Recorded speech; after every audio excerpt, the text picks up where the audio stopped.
Hello dearians, welcome to a new video. अभी हम लोग मैथ्स का official model test paper solve करने वाले हैं। हर साल 2 सेट ऑफ मॉडल पेपर आता है हर सब्जेक्ट के लिए। मैथ्स का ये पहला सेट हम लोग सॉल्व कर लेंगे इस वीडियो में, और दूसरा जो सेट होगा उसके लिए एक और वीडियो आ जाएगा। अगर आपको उसका वीडियो चाहिए तो आप कमेंट कीजिएगा, उसको भी जल्दी से जल्दी अपलोड कर देंगे। मैथ्स के बहुत सारे क्वेश्चन आंसर आपको इस वाले बुक में मिल जाएंगे, आप इसको परचेज कर सकते हैं। यहाँ पर व्यू प्रोडक्ट का आइकन है, उस पर क्लिक कीजिएगा, आपको इस बुक को परचेज करने का लिंक मिल जाएगा। इसके अलावा आप हमारे वेबसाइट को विजिट कर सकते हैं। यहाँ पर आपको डीएवी क्लास 8 के बहुत सारे इंपॉर्टेंट पीडीएफ्स मिल जाएंगे, जिससे आपके बोर्ड प्रिपरेशन में काफ़ी हेल्प होगी। तो चलिए सेक्शन 1 से स्टार्ट करते हैं। इसमें सारे क्वेश्चन 1 मार्क वाले हैं। पहले क्वेश्चन में दिया है कि y का वैल्यू 5 है और हमें इस एक्सप्रेशन का वैल्यू निकालना है y का वैल्यू 5 रख के। तो यहाँ पे अगर हम y का वैल्यू 5 रख दे तो ये हो जाएगा 10 इंटू 5, और रूट के अंदर हो जाएगा 5 का क्यूब माइनस 5 का स्क्वायर। ये 10 इंटू 5 50 हो जाएगा बाहर में, रूट के अंदर 125 और माइनस 5 का स्क्वायर हो जाएगा 25। 50 इंटू रूट के अंदर हो जाएगा 100, और 100 का स्क्वायर रूट होता है 10, यानी कि 50 इंटू 10 यहाँ पर मिलेगा हमें, और अल्टीमेटली ये आंसर हमें दे देगा 500। 500 ऑप्शन नंबर बी में है, तो इसीलिए यहाँ पे करेक्ट आंसर जो है ऑप्शन बी हो जाएगा। The least possible value of K to make 19 two K a perfect cube is. 19 two K को परफेक्ट क्यूब बनाने के लिए के जगह पे कौन सा लीस्ट पॉसिबल वैल्यू आ सकता है, ये हमें बताना है। मतलब आपसे पूछा गया है कि 90 को आप किससे मल्टीप्लाई कीजिएगा ताकि आंसर जो है वो परफेक्ट क्यूब बन जाएगा। इसके लिए सिंपली हम लोग 90 का प्राइम फैक्टराइजेशन कर लेंगे। 90 का प्राइम फैक्टराइजेशन करेंगे तो आपको मिलेगा 2 इंटू 3 इंटू 3 इंटू 5। 2 3 जा 6 होता है, 6 3 जा 18, 18 5 जा 90 हो जाता है। अब देखिए यहाँ पे कोई भी 3 का ग्रुप नहीं बना रहा है, मतलब सबको कुछ ना कुछ चाहिए। यहाँ पे 2 अकेला है तो इसको 2 टाइम्स हमें 2 देना पड़ेगा, है कि नहीं। 2 टाइम्स हमें 2 देना पड़ेगा। अब 2 का 3 का ग्रुप बन गया। 3 को हमें 2 बार, एक बार और 3 यहाँ पे चाहिए, तब 3 का भी 3 का ग्रुप बन गया, और 5 को चाहिए 2 बार 5, है ना। अब देखिए 5 भी 3 का ग्रुप बना लिया, 3 भी 3 का ग्रुप बना लिया, और 2 भी 3 का ग्रुप बना लिया। अब ये परफेक्ट क्यूब हो जाएगा। सिंपली हमें सबको मल्टीप्लाई कर देना है, जिसको जिसको हमने यहाँ पे एक्स्ट्रा लाया। तो 2 2 जा 4, 4 3 जा 12, 12 5 जा 60, और 65 जा 300। यानी कि इस नंबर को जो गिवन था हमें, ये नंबर 90 है, इस नंबर को हमें 300 से मल्टीप्लाई करना पड़ेगा, तभी इसका जो आंसर आएगा वो परफेक्ट क्यूब होगा। आंसर यहाँ पे हमारा हो गया option C. A and B vary directly with each other for a constant of variation 1.4.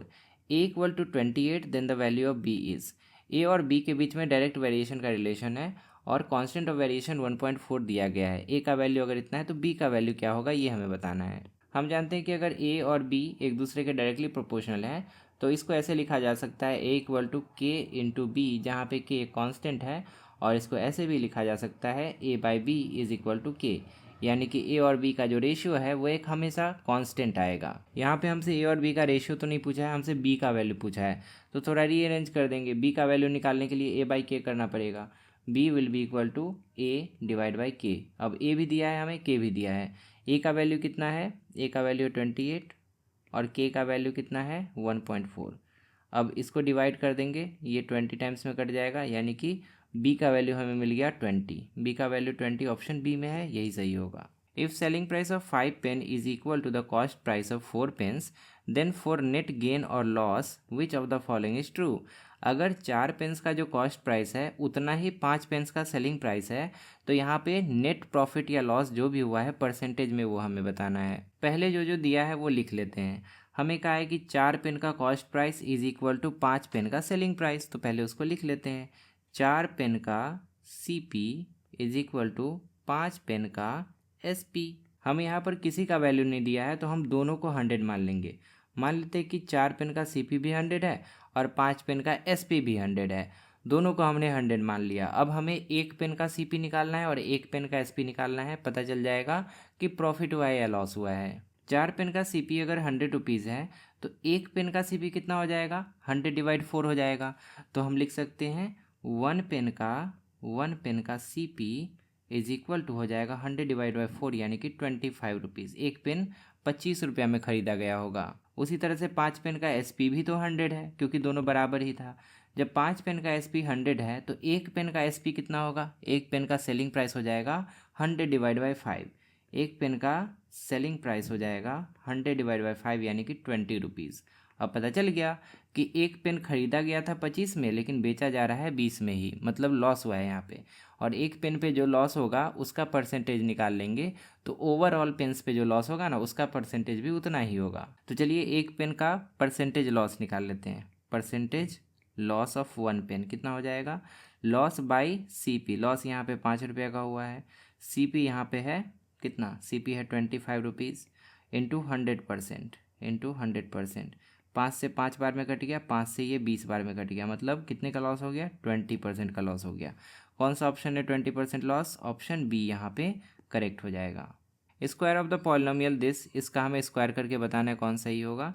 0.2x minus 0.5y, इसका हमें स्क्वायर कर देना है। ये हो जाएगा 0.2x का होल स्क्वायर प्लस 0.5y का whole square minus 2 into 0.2x into 0.5y, a square plus b square minus 2ab। उसके बाद यहाँ पे हो जाएगा, ये हो जाएगा 0.04x स्क्वायर, ये हो जाएगा 0.25y स्क्वायर, ये हो जाएगा माइनस, अब बिना पॉइंट के पहले गुना कर दीजिए, 2 2 जा 4, 4 5 जा 20, 20 हो गया। लेकिन इसमें एक डिजिट के पहले पॉइंट है, इसमें भी एक डिजिट के पहले पॉइंट है, तो 2 डिजिट के पहले पॉइंट लग जाएगा, यानी कि 0.2 हो जाएगा ये। तो हम लिख सकते हैं 0.2xy। अब ये वाला ऑप्शन, ऐसा वाला आंसर किस ऑप्शन में दिख रहा है, एक ही ऑप्शन में दिख रहा है, ऑप्शन डी में, तो यहाँ पे ऑप्शन डी करेक्ट हो जाएगा। 8.2x इज इक्वल टू 9.1 का स्क्वायर माइनस 0.9 का स्क्वायर। यहाँ पे इसको अलग सॉल्व करेंगे, इसको अलग सॉल्व करेंगे तो बहुत टाइम लग जाएगा, तो फॉर्मूला सेट करना है। यहाँ पे आपको यही आइडेंटिफाई करना है जिससे कि आपका टाइम बचेगा। ये था 9.1 का स्क्वायर माइनस 0.9 का स्क्वायर। हमें दिख रहा है कि ए स्क्वायर माइनस बी स्क्वायर का फॉर्म पकड़ा हुआ है, तो हम क्या करेंगे, ए प्लस बी इंटू ए माइनस बी कर देंगे, ये सॉल्व हो जाएगा। इस साइड अभी वैसे ही रहने देते हैं। 8.2x इज इक्वल टू, एक बार करना है 9.1 प्लस 0.9 और इंटू एक बार करेंगे 9.1 माइनस 0.9।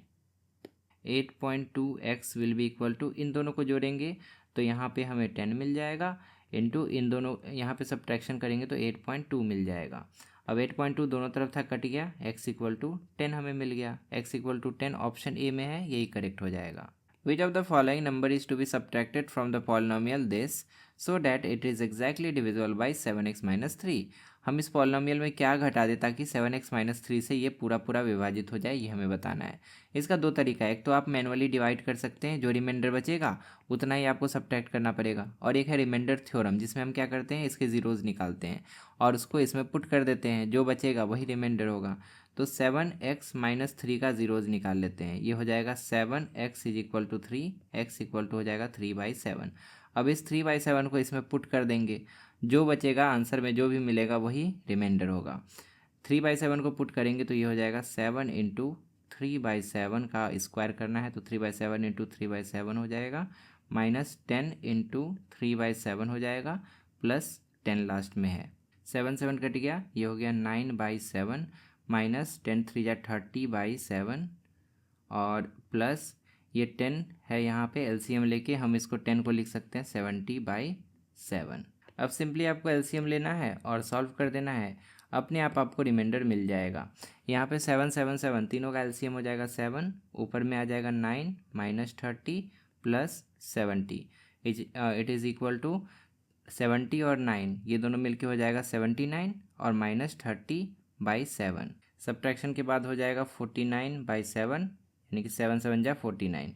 तो यहाँ पे 7 बच रहा है, 7 रिमाइंडर है। अगर इसके पास 7 नहीं होता तो ये पूरा पूरा डिवाइड कर पाता है इसको, है ना, लेकिन यहाँ पे 7 बच गया, हमें 7 को सब्ट्रैक्ट करना पड़ेगा। ऑप्शन सी यहाँ पे सही है। The area of rectangle is numerically equal to its perimeter. एक रेक्टेंगल का जो एरिया है और जो पेरीमीटर है वो न्यूमेरिकली आपस में बराबर है। न्यूमेरिकली क्यों, क्योंकि यूनिट वाइज वो दोनों बराबर हो भी नहीं सकते। एरिया का यूनिट मीटर स्क्वायर होगा या सेंटीमीटर स्क्वायर होगा, पेरीमीटर का यूनिट स्क्वायर में नहीं होता है, वो सिंपली मीटर या सेंटीमीटर में होता है। केवल नंबर इक्वल है, यूनिट दोनों का डिफरेंट ही है। अब बोला है कि अगर लेंथ 6 सेंटीमीटर है तो उसका विड्थ क्या होगा, तो यूनिट को तो हमें लेना नहीं है, बस नंबर्स को हमें मैच करके बताना है। हमें दिया है कि area is equal to perimeter. Area क्या होता है रेक्टेंगल का, ये होता है लेंथ इंटू ब्रेथ, और पेरीमीटर होता है 2 इंटू लेंथ प्लस ब्रेथ। हमें यहाँ पे केवल लेंथ दिया है तो लेंथ का वैल्यू बैठा देते हैं, ये हो जाएगा 6 इंटू बी, यानी कि 6b equal to 2 into 6 plus B. अब इसको सॉल्व करेंगे तो b हमें मिल जाएगा, 6b will be equal to 2 6 या 12 प्लस 2b। अब यहाँ पे 2b को इस तरफ ले आएंगे तो यहाँ पे 6b माइनस 2b हो जाएगा और बचेगा 4b। 4b इक्वल टू 12 यानी कि b इक्वल टू 12/4, 12/4 यहाँ पे 3 हमें आंसर मिल जाएगा। तो 3 cm जो है उसका विड्थ हो जाएगा। क्वेश्चन नंबर 11 में देखिए, इस फिगर से रिलेटेड हमें क्वेश्चन दिया गया है, हम फिगर से ही आपको एक्सप्लेन कर देते हैं। यहाँ पे बताया गया कि ये दोनों लाइंस जो हैं वो पैरेलल है, ये उसका ट्रांसवर्सल है। अगर ऐसा है तो ये एंगल और ये एंगल आपस में बराबर होंगे क्योंकि ये दोनों कॉरस्पॉन्डिंग एंगल्स हैं। उसके बाद कहा गया है कि एक लाइन ऐसे ड्रॉ किया गया है जो कि इस एंगल को बाइसेक्ट कर रहा है, मतलब ये जो छोटा सा एंगल बनेगा इधर वाला और इधर वाला, ये दोनों आपस में बराबर होगा। अब आपको इधर वाले एंगल का एक्सप्रेशन दिया है और इस पूरे वाले एंगल का एक्सप्रेशन दिया है और बोला जा रहा है कि x का वैल्यू क्या होगा आपको बताना है। अब ध्यान से देखिए, ये पूरा एंगल तो इसके बराबर था ना, लेकिन यहाँ पे इसका आधा एंगल दिया है, मतलब अगर इस आधे का डबल कर दें तो ये पूरा एंगल मिल जाएगा। फिर से एक बार बता देते हैं, यहाँ पर ये जो एंगल बन रहा है ये इस पूरे का हाफ है और ये जो पूरा था वो इस पूरे के बराबर है। तो जब ये पूरा और ये पूरा बराबर है आपस में और यहाँ पे इसका हाफ किया गया है तो इसका हाफ कर दें तो ये मिलेगा और इसका डबल कर दें तो ये मिलेगा। सिंपल सा कॉन्सेप्ट है। तो हम क्या करते हैं, इक्वेशन बनाने के लिए इसका डबल करते हैं तो ये पूरा मिल जाएगा, यानी कि ये एंगल हमें मिल जाएगा। हम लिख सकते हैं double of 3x plus 15 will be equal to क्या, will be equal to 2x plus 50।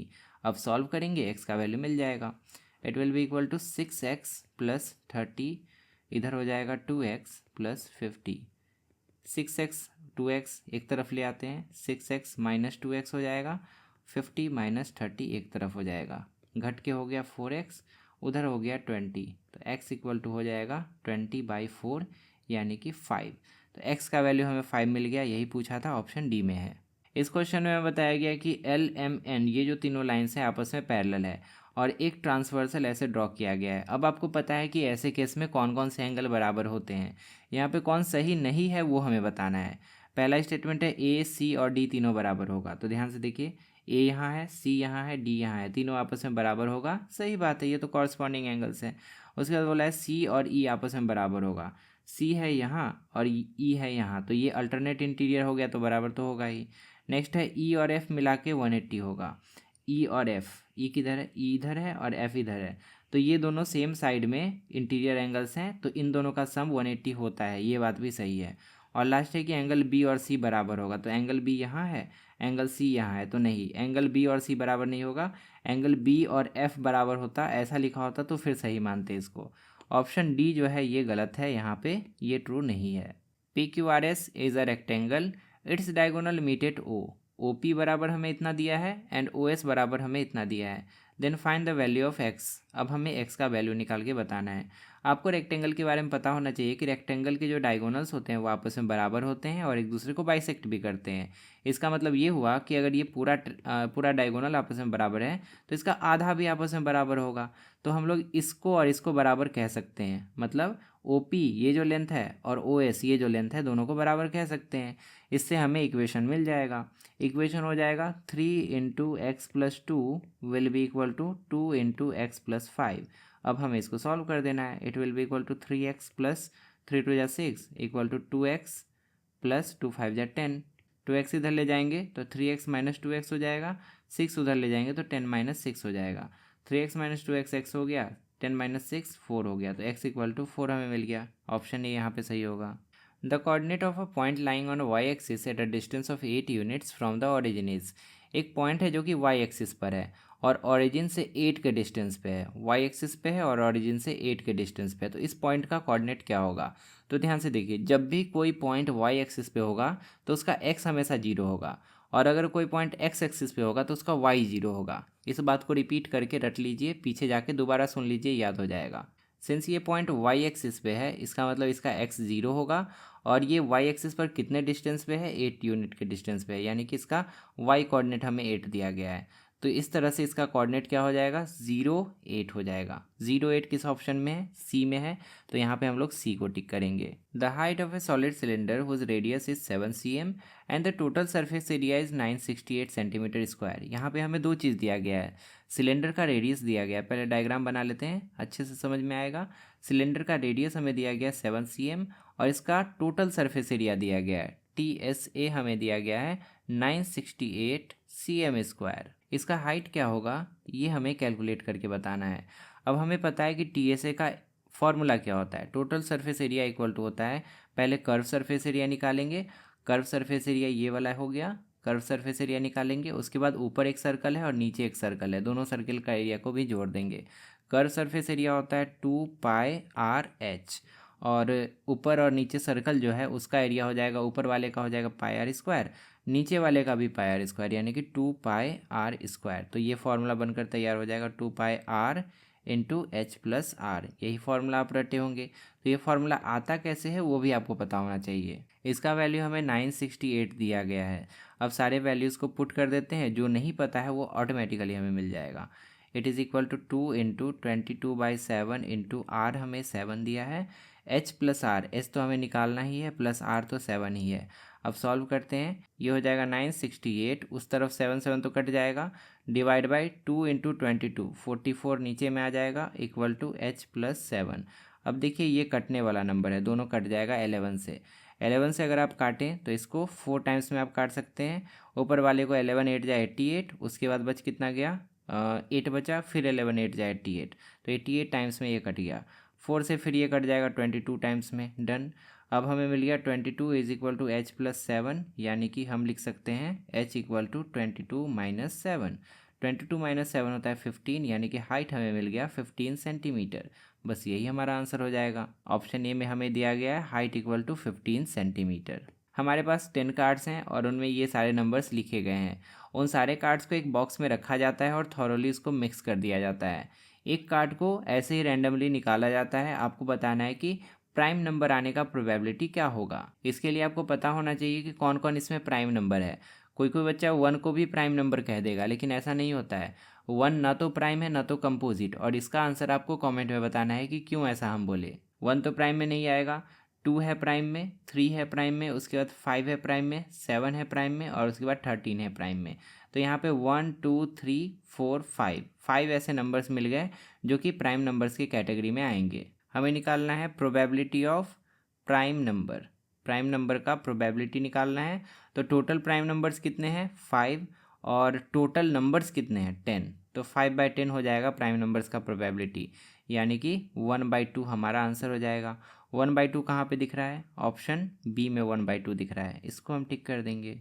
In which of the following quadrilaterals the diagonal are always equal, इन चारों में किसके डायगोनल्स हमेशा बराबर होते हैं। तो अगर पैरेललोग्राम देखें तो पैरेललोग्राम ऐसा होता है ना, इसका एक डायगोनल छोटा होगा दूसरा बड़ा होगा, तो ये तो नहीं हो सकता। दूसरा है रोम्बस, रोम्बस पैरेललोग्राम ही है लेकिन उसके चारों साइड्स बराबर होते हैं, ठीक है, तो ये डायगोनल अगेन इसमें छोटा होगा ये लंबा होगा, तो ये भी नहीं हो सकता। रेक्टेंगल, रेक्टेंगल ऐसा होता है ना, इसके दोनों डायगोनल्स आपस में बराबर होते हैं, और बराबर डायगोनल किसका होता है वही पूछा है, तो ऑप्शन सी यहाँ पे सही हो जाएगा। और ट्रेपीजियम में भी डायगोनल्स बराबर नहीं होते हैं, जैसे कि हम ये ट्रेपीजियम बना देते हैं, तो एक डायगोनल इसका लंबा हो जाएगा एक छोटा हो जाएगा, तो इसमें भी डायगोनल बराबर हो ऐसा ज़रूरी नहीं है, केवल सी ही ऑप्शन यहाँ पे करेक्ट होगा। 2 points having same abscissa but different ordinates में लाई ऑन, यहाँ पे हमें बताया गया कि दो ऐसे पॉइंट्स हैं जिसका एबेसिसा सेम है, यानी कि एक्स कोऑर्डिनेट सेम है, और ऑर्डिनेट्स इसका डिफरेंट है, यानी कि वाई कोऑर्डिनेट जो है वो डिफरेंट है। अब हमें बताना है कि ये दोनों पॉइंट्स कहाँ लाई कर सकते हैं, इन चारों ऑप्शन को एनालाइज कीजिए। पहला ऑप्शन है कि एक्स एक्सिस पर दोनों पॉइंट लाई करेगा, तो अगर देखिए एक्स एक्सिस पर अगर दो पॉइंट्स लाई करेंगे ना, तो उन दोनों पॉइंट्स का एक्स कोऑर्डिनेट डिफरेंट होगा, यहाँ का एक्स कोऑर्डिनेट अलग होगा, यहाँ का एक्स कोऑर्डिनेट अलग होगा, लेकिन बोला है कि एबेसिसा सेम है, तो ये तो हो नहीं सकता। दूसरा है line parallel to X axis, एक लाइन जो कि एक्स एक्सिस के पैरेलल है, तो ये लाइन हो गया एक्स एक्सिस के पैरेलल, नीचे भी हो सकता है। तो अगर एक्स एक्सिस के पैरेलल कोई लाइन है उस पर दो पॉइंट है, तो दोनों का फिर अगेन एक्स कोऑर्डिनेट अलग होगा, यहाँ का एक्स का कोऑर्डिनेट अलग होगा, यहाँ एक्स का कोऑर्डिनेट अलग होगा, दोनों एक्स से दोनों वाई एक्सिस से डिफरेंट दूरी पर हैं, तो ये भी नहीं हो सकता। तीसरा है a line passing through points 1 1 and 2 1, अगर एक लाइन है जो कि 1 1 और 2 1 से पास कर रहा है, तो 1 1 कहाँ होगा, 1 1 यहाँ होगा और 2 1 कहाँ होगा, एक्स में 2 डिस्टेंस और वाई में 1 डिस्टेंस। तो ये अगेन ये एक्सिस के पैरेलल ही लाइन हो गया। तो एक्स एक्सिस के पैरेलल है तो वहाँ पे सेम वैसे हो ही नहीं सकता, वहाँ पे सेम ऑर्डिनेट ही रहेगा, ये भी नहीं हो सकता यहाँ पे। और चौथा है line parallel to Y axis, ये सही होगा। एक लाइन है जो कि वाई एक्सिस के पैरेलल है, ठीक। अब वाई एक्सिस के पैरेलल है लाइन, तो उसमें कोई भी 2 पॉइंट कंसीडर कर लीजिए, एक यहाँ एक यहाँ। इन दोनों पॉइंट्स पे एक्स जो होगा वो सेम होगा, यहाँ पे भी एक्स का वैल्यू उतना ही होगा, यहाँ भी एक्स का वैल्यू उतना ही होगा। वाई अलग हो सकता है, वो तो बोला ही था कि वाई डिफरेंट हो सकता है, यहाँ वाई अलग होगा, यहाँ वाई अलग होगा, इसलिए ऑप्शन डी जो है ये हमारा करेक्ट हो जाएगा। अब यहाँ से असर्शन रीज़न वाले क्वेश्चंस हैं। पहला ऑप्शन इसमें होता है कि दोनों सही है, असर्शन और रीज़न, और रीज़न जो है असर्शन का करेक्ट एक्सप्लेनेशन है। दूसरा रहता है कि असर्शन रीज़न दोनों सही है लेकिन रीज़न असर्शन को एक्सप्लेन नहीं कर रहा है। तीसरा होता है कि असर्शन सही है लेकिन रीज़न गलत है। और चौथा होता है कि रीज़न सही है लेकिन असर्शन गलत है। आपको क्वेश्चन को सॉल्व करना है और 19 से 20 तक के क्वेश्चंस में आपको इन्हीं चारों ऑप्शंस में से टिक करना है। क्वेश्चन नंबर 19 के असर्शन में दिया है reciprocal of 100 to the power -10 is 100 to the power 10। ये तो सही बात लिखा है। अगर हम 100 टू द पावर -10 का रेसिप्रोकल निकालेंगे तो ऐसे लिखेंगे 100 टू द पावर -10, और इसका रेसिप्रोकल हमें मिल जाएगा 100 टू द पावर 10, क्योंकि ये जो नीचे वाला पोर्शन है ये ऊपर चले जाएगा अपने पावर के साथ, और इसका पावर का सिंबल जो है माइनस से प्लस हो जाएगा। वही चीज़ हम लोग यहाँ पे कर सकते हैं रेसिप्रोकल निकालने के लिए। रीज़न में दिया है कि अगर हम 1/a उसके ऊपर m है और उसको नीचे से ऊपर ले जाते हैं तो a के ऊपर -m हो जाएगा। ये जो पावर पहले m था a के ऊपर, वो पावर का सिंबल जो है बदल जाएगा, -m हो जाएगा। तो ये भी सही दिया है, रीज़न भी सही है। यहाँ पे रीज़न असर्शन को एक्सप्लेन भी कर रहा है, तो हम लोग उस ऑप्शन को टिक करेंगे जिसमें लिखा था कि both assertion and reason are true and reason is correct explanation of assertion, यानी कि ऑप्शन ए में ऐसा लिखा हुआ था, तो ऑप्शन ए को टिक करेंगे। असर्शन में दिया है the degree of polynomial this is 0, इस पॉलिनोमियल का डिग्री 0 होगा। तो हम इसका डिग्री निकाल के देख लेते हैं। यहाँ पर a प्लस बी का होल स्क्वायर है, तो ये हो जाएगा a का स्क्वायर यानी कि 2z का स्क्वायर 4z स्क्वायर हो जाएगा, प्लस b स्क्वायर यानी कि 25, प्लस 2ab यानी कि 2 इंटू 2z इंटू 5, और इधर तो 4z स्क्वायर है ही और -20z है ही। इधर हो जाएगा 4z स्क्वायर प्लस 25, और यहाँ पे हो जाएगा -20z माइनस 4z स्क्वायर और -20z, ये +20z था। अब यहाँ पे ये दोनों कट गया और ये 4z स्क्वायर भी कट गया प्लस माइनस होने के कारण, लास्ट में बच गया केवल 25। अब यहाँ पे पूछा था कि इसका डिग्री क्या होगा, तो यहाँ तो वेरिएबल दिख ही नहीं रहा है, वेरिएबल नहीं दिख रहा है मतलब उस पर पावर जरूर 0 होगा, तभी ना वो 1 बन गया, और नहीं दिख रहा है तो पावर 0 होगा यानी कि इसका डिग्री 0 ही होगा। यहाँ पे बिल्कुल सही लिखा है, असर्शन इज ट्रू। रीजन में दिया है the coefficient of z square is 0, z square का कोफिशिएंट 0 है, सही बात है। अगर हम यहाँ पे z स्क्वायर लिख भी दें और उसका कोफिशिएंट 0 डाल दें तो चलेगा ना, कोई दिक्कत नहीं है। z स्क्वायर का कोफिशिएंट तो 0 है ही, तभी तो वो नहीं दिख रहा है यहाँ पे। तो रीज़न भी सही है, यहाँ पे असर्शन भी सही है, रीज़न भी सही है, लेकिन रीज़न असर्शन को एक्सप्लेन नहीं कर रहा है। कोफिशिएंट 0 होने से डिग्री का कोई लेना देना नहीं है, डिग्री पावर पे डिपेंड करता है, एक्सपोनेंट पे, कोफिशिएंट पे नहीं। इस कारण से रीज़न असर्शन को एक्सप्लेन नहीं कर रहा है, लेकिन दोनों अपने अपने जगह पे सही है। तो यहाँ पे हम लोग ऑप्शन बी को टिक करेंगे। Both assertion and reason are true but reason is not the correct explanation of assertion. अब चलिए सेक्शन 2 के क्वेश्चंस को सॉल्व करते हैं। सबसे पहला क्वेश्चन है कि अगर 3 × x - 1 = 9 है और 4 y+2 = 64 है तो y/x का वैल्यू क्या होगा। ये तो हम लोग तब निकालेंगे ना जब हमें y और x का वैल्यू पता होगा। यहाँ से x निकाल लीजिए, यहाँ से y निकाल लीजिए और उसके बाद y/x कर दीजिए, बहुत सिंपल है। अब चलिए x निकालते हैं। यहाँ पे दिया है 3 × x - 1 = 9, तो हम लिख सकते हैं 3 × x - 1 = 3 का स्क्वायर। 9 को 3 का स्क्वायर लिखा जा सकता है। जब दोनों तरफ बेस सेम हो गया तो पावर भी सेम होगा, तब ना दोनों बराबर है, तो पावर को हम लोग इक्वेट कर सकते हैं। x - 1 = 2 हो जाएगा, है ना, equating power x - 1 will be equal to 2, तो x = 3 हमें मिल जाएगा। उसी तरह से हम दूसरे वाले को भी सॉल्व करते हैं। 4 y + 2 = 64। दोनों तरफ पहले बेस को सेम करेंगे। 4 y + 2 है और उस तरफ 64 है, जिसको हम लिख सकते हैं 4 3। अब दोनों तरफ बेस सेम हो गया, हम पावर्स को इक्वेट कर सकते हैं, तभी दोनों बराबर होगा। यहाँ पे हो जाएगा y + 2 = 3, y + 2 = 3 और y = हो जाएगा 3 - 2 यानी कि 1। तो y का वैल्यू भी हमें मिल गया, x का वैल्यू भी मिल गया। हमें निकालना था y/x, तो y/x हो जाएगा 1/3। इस तरह से आपको इसका आंसर 1/3 लिखना होगा। ऑप्शनल क्वेश्चन भी है, इसको आपको सॉल्व करना है। ध्यान से देखिए, यहाँ पे 512 अंदर में है, जिसको हम लिख सकते हैं 512/1000, आराम से इसको लिख सकते हैं। और उसके ऊपर है -4/3, और उसके ऊपर एक और पावर है -1/2। तो पहले पावर के ऊपर पावर है, दोनों को मल्टीप्लाई कर देते हैं, थोड़ा सिंपल हो जाएगा ये हो जाएगा 4/3 इंटू 1/2, ये हो जाएगा 2 और 4 कट जाएगा, 2 और 4 कट जाएगा 2 टाइम्स में, तो ये पावर बन जाएगा -2/3 +2/3, दोनों नेगेटिव पावर है ना। तो ये हो जाएगा 512/1000, और उसके ऊपर हो जाएगा प्लस में 2/3। 512 को लिख सकते हैं 8 का क्यूब, और 1000 को लिख सकते हैं 10 का क्यूब, और इसके ऊपर है 2/3। अब हमें मिल गया 8/10 के ऊपर होल क्यूब, और उसके ऊपर था 2/3, तो वो इससे मल्टीप्लाई हो जाएगा, 3 कट गया, हमें मिल गया क्या 8/10 और इसके ऊपर स्क्वायर। 8/10 और उसके ऊपर स्क्वायर यानी कि 8 8 जा 64 और 10 10 जा 100, यानी कि हमें मिल गया 0.64। तो 0.64 जी जो है यही इसका आंसर हो जाएगा। ऐसे नहीं लिखना है, जहाँ तहाँ नहीं लिखना है, जगह की कमी है इसीलिए हम ऐसा लिख रहे हैं। आपको इस तरह से सॉल्व करना है प्रॉपर तरीके से। पहला स्टेप ये हो गया, दूसरा ये हो गया, उसके बाद ध्यान से देखिए तीसरा स्टेप ये हो गया, चौथा ये, और अंत में 0.64 इसका भी आया है। तो ऐसे ही आपको सॉल्व करना है अच्छे से। A cuboidal carton with dimension 36 centimetre into 20 centimetre into 30 centimetre, एक तरह से ये लेंथ, ब्रेथ और हाइट हमें दिया है कार्टन का, completely filled with 100 identical Rubik's cube. उसमें 100 रूबिक्स क्यूब भरे गए हैं और उससे वो पूरा अच्छे से भर गया है, उसमें थोड़ा भी स्पेस नहीं है। रूबिक्स क्यूब क्या होता है, किस शेप का होता है, ये आपको पता होगा। ये पूरी तरह से क्यूब शेप का होता है, इसकी लंबाई चौड़ाई ऊंचाई तीनों बराबर होती है। Find the length of the side of each Rubik's cube.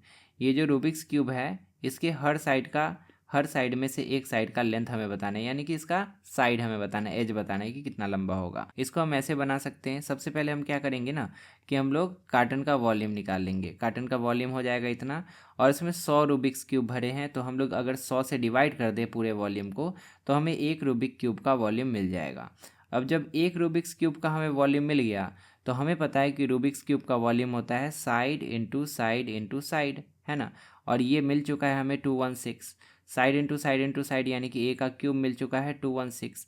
अब ए का क्यूब जब 216 हमें मिल चुका है तो ए बराबर क्या होगा, क्यूबिक रूट ऑफ 216, है ना। क्यूबिक रूट ऑफ 216 निकालेंगे, जो कि यहाँ निकाला है, और आ गया 6, यानी कि वो जो क्यूब होगा ना, रूबिक्स क्यूब होगा, उसका एक साइड कितना लंबा होगा, 6 सेंटीमीटर लंबा होगा, तभी तो उसका वॉल्यूम 216 था। तो इस तरह से इस वाले क्वेश्चन को हम लोग सॉल्व करेंगे। इसका सॉल्यूशन ध्यान से देखिए, आप ऐसे स्टेटमेंट लिख के सॉल्व कीजिएगा। इसका एक ऑप्शनल क्वेश्चन भी है, वो ना बने तो आप ये भी बना सकते हैं। The circumference of the base of a cylindrical oil container is 8 pi centimetre. The height of the cylindrical container is same as the diameter of the base. How much oil can the cylindrical container hold. एक cylindrical container है कुछ इस तरह का, उसके बारे में हमें बताया कि इसका जो बेस का सर्कमफेरेंस है वो 8 पाई है। अब इसके बेस के सर्कमफेरेंस से हम इसका रेडियस भी निकाल सकते हैं और इसका डायमीटर भी निकाल सकते हैं। उसके बाद बोला है कि जितना इसका डायमीटर है उतना ही इसका हाइट है, यानी कि हाइट की जगह पे हम लोग डायमीटर लिख सकते हैं, diameter is equal to height. अब बोला है कि इसमें कितना तेल आ सकता है, यानी कि इसका कैपेसिटी बताना है। कैपेसिटी जब भी पूछेगा तो आप उसको लीटर में बताइएगा या मिली लीटर में बताइएगा। पहले तो आपको सेंटीमीटर क्यूब में या मीटर क्यूब में ही मिलेगा, उसको बाद में लीटर या मिली लीटर में कन्वर्ट कर दीजिएगा। अब इसके सॉल्यूशन को देखिए हम लोग कैसे सॉल्व कर सकते हैं। पहले डायग्राम बना लेते हैं, अच्छा समझ में आएगा आपको। एग्जाम में अगर आप डायग्राम भी बना देते हैं ना तो आपको समझने में बहुत आसानी होगा, गलती नहीं होगा, क्वेश्चन गलत होने का चांसेस बहुत घट जाएगा। सरकमफेरेंस हमें दिया था 8 पाई, है ना। तो जब सरकमफेरेंस हमें दिया था तो हम लिख सकते हैं ना सरकमफेरेंस के फॉर्मूला के बराबर 8 पाई। फॉर्मूला होता है 2 पाई आर इक्वल टू 8 पाई। तो जब 2 पाई आर इक्वल टू 8 पाई करेंगे तो आर इक्वल टू क्या हो जाएगा, 8 पाई बाई 2 पाई हो जाएगा। 8 पाई बाई 2 पाई करने पे 4 सेंटीमीटर आर हमें मिल गया। अब जब आर हमें 4 सेंटीमीटर मिल गया, रेडियस इक्वल टू 4 cm, तो डायमीटर कितना हो जाएगा, 8 cm हो जाएगा। और बोला था कि डायमीटर के बराबर ही हाइट है, तो हाइट बराबर कितना हो जाएगा, ये भी 8 cm हो जाएगा। अब हमें रेडियस और हाइट दोनों मिल चुका है, सिंपली हमें सिलेंडर का वॉल्यूम निकाल देना है। इसका फॉर्मूला होता है पाई आर स्क्वायर, ये जो बेस का एरिया है वो into height. Base area into height करेंगे तो इसका वॉल्यूम हमें मिल जाएगा। तो पाई आर स्क्वायर एच करेंगे, पाई का वैल्यू 22/7, आर इंटू आर कर देंगे, आर स्क्वायर हो गया। एच हमें मिल चुका है 8, सबको सॉल्व करेंगे 2 8 1/7 आएगा। आप इसको इतना भी छोड़ सकते हैं, अदरवाइज़ आप इसको पॉइंट में भी कन्वर्ट कर सकते हैं। अगर इतना ही छोड़ देते तो भी कोई दिक्कत नहीं है, आपका कोई भी नंबर काटने वाला नहीं है इतना भी छोड़ने पे। अब देखिए हम आपको बता दें कि कैपेसिटी पूछा है, कैपेसिटी पूछा जाए तो आप उसको लीटर या मिलीलीटर में कन्वर्ट कर दीजिएगा। अब हमें पता है कि 1 सेंटीमीटर क्यूब जो होता है, हमने यहाँ पे सेंटीमीटर क्यूब में निकाला है ना, 1 सेंटीमीटर क्यूब होता है 1 मिलीलीटर। इसीलिए 2816/7 सेंटीमीटर क्यूब बराबर कितना हो जाएगा, 2816/7 मिलीलीटर। सिंपल, जितना सेंटीमीटर क्यूब है उतना मिलीलीटर हम लोग सिंपली लिख सकते हैं उसको। तो इसको डायरेक्टली इतना लिखा जा सकता है या इतना मिलीलीटर भी लिखा जा सकता है। 23 में हमें एक फ्रीक्वेंसी डिस्ट्रीब्यूशन टेबल दिया गया है और इससे रिलेटेड कुछ क्वेश्चंस पूछे गए हैं। पहला क्वेश्चन है what is the size of each class interval. जब भी क्लास इंटरवल का साइज आपसे पूछा जाए तो सिंपली आपको क्या करना है, अपर लिमिट में से लोअर लिमिट को घटा देना है। इसको कहते हैं अपर लिमिट और इसको कहते हैं lower limit. Upper limit minus lower limit, इसी को कहा जाता है क्लास साइज। तो हम इसको ऐसे लिख सकते हैं, class size is equal to upper limit minus lower limit. Upper limit है 45, लोअर लिमिट है 25, आंसर आ जाएगा 20। आप किसी में से किसी को भी सब्ट्रैक्ट, यहाँ पर भी आप निकाल के दिखा सकते हैं, यहाँ भी किसी को भी निकाल के आप बता सकते हैं, हर जगह आपका आंसर 20 ही आएगा। दूसरा क्वेश्चन है what is the class mark of the class interval having minimum frequency. जिस क्लास इंटरवल का मिनिमम फ्रीक्वेंसी है उसका क्लास मार्क क्या है। तो देखिए मिनिमम फ्रीक्वेंसी कहाँ है, ये 60 है, 23 है, 25 है, 17, 35, तो मिनिमम फ्रीक्वेंसी तो यही है। अब इसका जो क्लास मार्क है वो हमें बताना है। अब क्लास मार्क क्या होता है, क्लास मार्क निकालने के लिए हम लोग अपर लिमिट और लोअर लिमिट दोनों को जोड़ते हैं और 2 से डिवाइड कर देते हैं। ये जो 85 से 105 तक का डेटा है ना, इसके बीचों बीच कौन सा नंबर आएगा उसी को कहा जाता है क्लास मार्क। ऐसे करके आप याद कर लीजिए। तो क्लास मार्क निकालने के लिए क्या करेंगे, मिनिमम फ्रीक्वेंसी है 17, उसका क्लास इंटरवल है 85 से 105, ये सब्ट्रैक्ट नहीं किया गया, ध्यान से देखिए। अब हम लोग इसका क्लास मार्क निकालेंगे तो यहाँ पे लिखना पड़ेगा, ऐसे नहीं, यहाँ पे लिखना पड़ेगा क्लास मार्क, और उसके बाद हम क्या करेंगे, upper limit plus lower limit divide by 2 करेंगे। जोड़ने पर 190 आएगा, डिवाइड बाई 2 95 इसका आंसर हो जाएगा। क्वेश्चन नंबर 24 में बताया गया कि ए बी और सी डी पैरेलल है, ये दोनों लाइंस जो है आपस में पैरेलल है, और टी एक ट्रांसवर्सल है जो कि ऐसे करके दोनों को काटते हुए जा रही है। The angle bisector of interior angles intersect at P. ये जो इंटीरियर एंगल है और इधर जो इंटीरियर एंगल है दोनों को बाइसेक्ट कर रहा है ये दोनों लाइन, और दोनों एक दूसरे को पी पॉइंट पे काटते हैं। हमें प्रूव करके बताना है कि ई पी एफ जो एंगल है वो 90 डिग्री है, यानी कि ई पी एफ ये वाला जो एंगल है ना ये 90 डिग्री है, ये हमें प्रूव करके बताना है। स्टेटमेंट कैसे लिखना है वो अभी हम आपको दिखा देंगे, हम आपको डायरेक्टली पहले प्रूफ करके बता देते हैं। ध्यान से देखिए, अब जब भी पैरेलल लाइन होता है और ट्रांसवर्सल होता है तो इन दोनों एंगल का सम जो है 180 होता है, ये तो आपको पता होगा। इन दोनों एंगल का सम कितना हो जाएगा, 180 होगा। तो अगर हम इस पूरे एंगल को x मान ले तो ये पूरा एंगल कितना हो जाएगा, 180 माइनस एक्स होगा। तो हम इसको ऐसे लिख देते हैं, ये पूरा एंगल x है और ये पूरा एंगल जो है ये है 180 माइनस एक्स। थोड़ा सा और जूम कर लेते हैं ताकि आपको अच्छे से समझ में आए। अब ध्यान से देखिए, ये जो लाइन बोला था, इस लाइन के बारे में बोला था कि ये इस एंगल को बाइसेक्ट कर रहा है, मतलब इधर जितना है इधर भी उतना ही होगा। अगर ये पूरा 180 माइनस एक्स है तो ये जो आधा एंगल यहाँ से लेकर यहाँ तक है ना, यहाँ से लेकर यहाँ तक ये हो जाएगा 180 माइनस एक्स का आधा, है ना, 180 माइनस एक्स का आधा, यानी कि ये हो जाएगा 90 माइनस एक्स बाई 2। उसी तरह से इधर जो एंगल ये पूरा है इसको ये बाइसेक्ट कर रहा है, मतलब ये जो आधा एंगल है ये कितना हो जाएगा, एक्स बाई 2 हो जाएगा। तो इधर भी मार्किंग कर देते हैं, ये जो हाफ एंगल है this half angle is x by 2। अब इस ट्रायंगल को देखिए ई पी एफ ट्रायंगल में हमें ये एंगल पता है, ये एंगल पता है, ये एंगल हमें 90 प्रूफ करना है। तो देखिए ये ऑटोमेटिकली अभी 90 ही आ जाएगा। आपको एंगल सम प्रॉपर्टी पता है ना, एंगल सम प्रॉपर्टी क्या होता है, angle sum property according to angle sum property अगर हम लोग तीनों एंगल्स को जोड़ दें, इसको और इसको, तो 180 आ जाना चाहिए, है कि नहीं। तो एक एंगल हमें पता है, ये वाला एंगल हम लोग एक्स बाई 2 निकाले हैं, ये वाला एंगल 90 माइनस एक्स बाई 2 निकाले हैं, ये वाला एंगल अभी नहीं पता है तो इसको पी मान लेते हैं, एंगल पी मान लेते हैं, या एंगल ई पी एफ लिख देते हैं, ठीक है। तो एंगल सम प्रॉपर्टी के अकॉर्डिंग हम लिख सकते हैं कि x by 2 plus 90 minus x by 2 और प्लस एंगल EPF, ये वाला एंगल, ठीक है, एंगल EPF, तीनों को जोड़ के 180 आ जाना चाहिए एंगल सम प्रॉपर्टी के अकॉर्डिंग। अब देखिए जब तीनों को जोड़ेंगे तो x/2 प्लस में है, x/2 माइनस में, ये तो ख़त्म ही हो जाएगा, है कि नहीं, ये दोनों तो ख़त्म हो जाएगा, बचेगा 90 प्लस एंगल EPF बचेगा ना, इक्वल टू 180 डिग्री। अब यहाँ पे 90 को उधर भेज देंगे तो हो जाएगा angle EPF is equal to 180 minus 90, यानी कि एंगल EPF हमें मिल गया 90 डिग्री। हो गया प्रूफ, यही ना हमें प्रूफ करना था कि आप प्रूफ करके बताइए कि एंगल EPF जो है वो 90 डिग्री आता है। तो इस तरह से हम प्रूव कर सकते हैं। अब इसका स्टेटमेंट देख लीजिए कैसे करेंगे। सिंस ये दोनों पैरेलल है, यहाँ पे ऐसा लाइन था ना, सिंस ये दोनों पैरेलल है इसीलिए BEF और EFD, ये वाला एंगल और ये वाला एंगल दोनों मिला के 180 होगा। अब इस इक्वेशन में दोनों साइड 2 से डिवाइड कर दिया है तो हमें मिल गया half of BEF plus half of EFD is equal to half of 180, यानी कि 90 आ गया। तो मतलब इधर का हाफ और इधर का हाफ दोनों को जोड़ने पे 90 हमें मिल गया। अब एंगल सम प्रॉपर्टी लगाएंगे कि तीनों एंगल का सम 180 होना चाहिए, और एंगल सम प्रॉपर्टी से हमें ये तो पता है ये वाला इधर वाला जो एंगल था, दो एंगल, उसका सम 90 हम लोग निकाल चुके थे, और EPF जो है वो ऑटोमेटिकली इस तरह से हमें 90 डिग्री मिल जाएगा जैसे वहाँ पे हम लोग किए। तो स्टेटमेंट कुछ आप ऐसे लिख सकते हैं इस तरह से। कॉन्सेप्ट जो अप्लाई करेंगे जैसे हम बताए उसी को याद रखिएगा। क्वेश्चन नंबर 25 में हमें फैक्टराइज करना है इस वाले एक्सप्रेशन को, लेकिन ये एक्सप्रेशन एकदम अजीब लग रहा है, पता नहीं कैसे फैक्टराइज होगा। अब यहाँ पे ध्यान से देखिए, ऐसा जब भी अजीब जैसा एक्सप्रेशन आए ना और एक ही चीज़ अगर दो जगह दिख जाए तो समझ जाइए कि आपको सब्सटीट्यूशन करना है।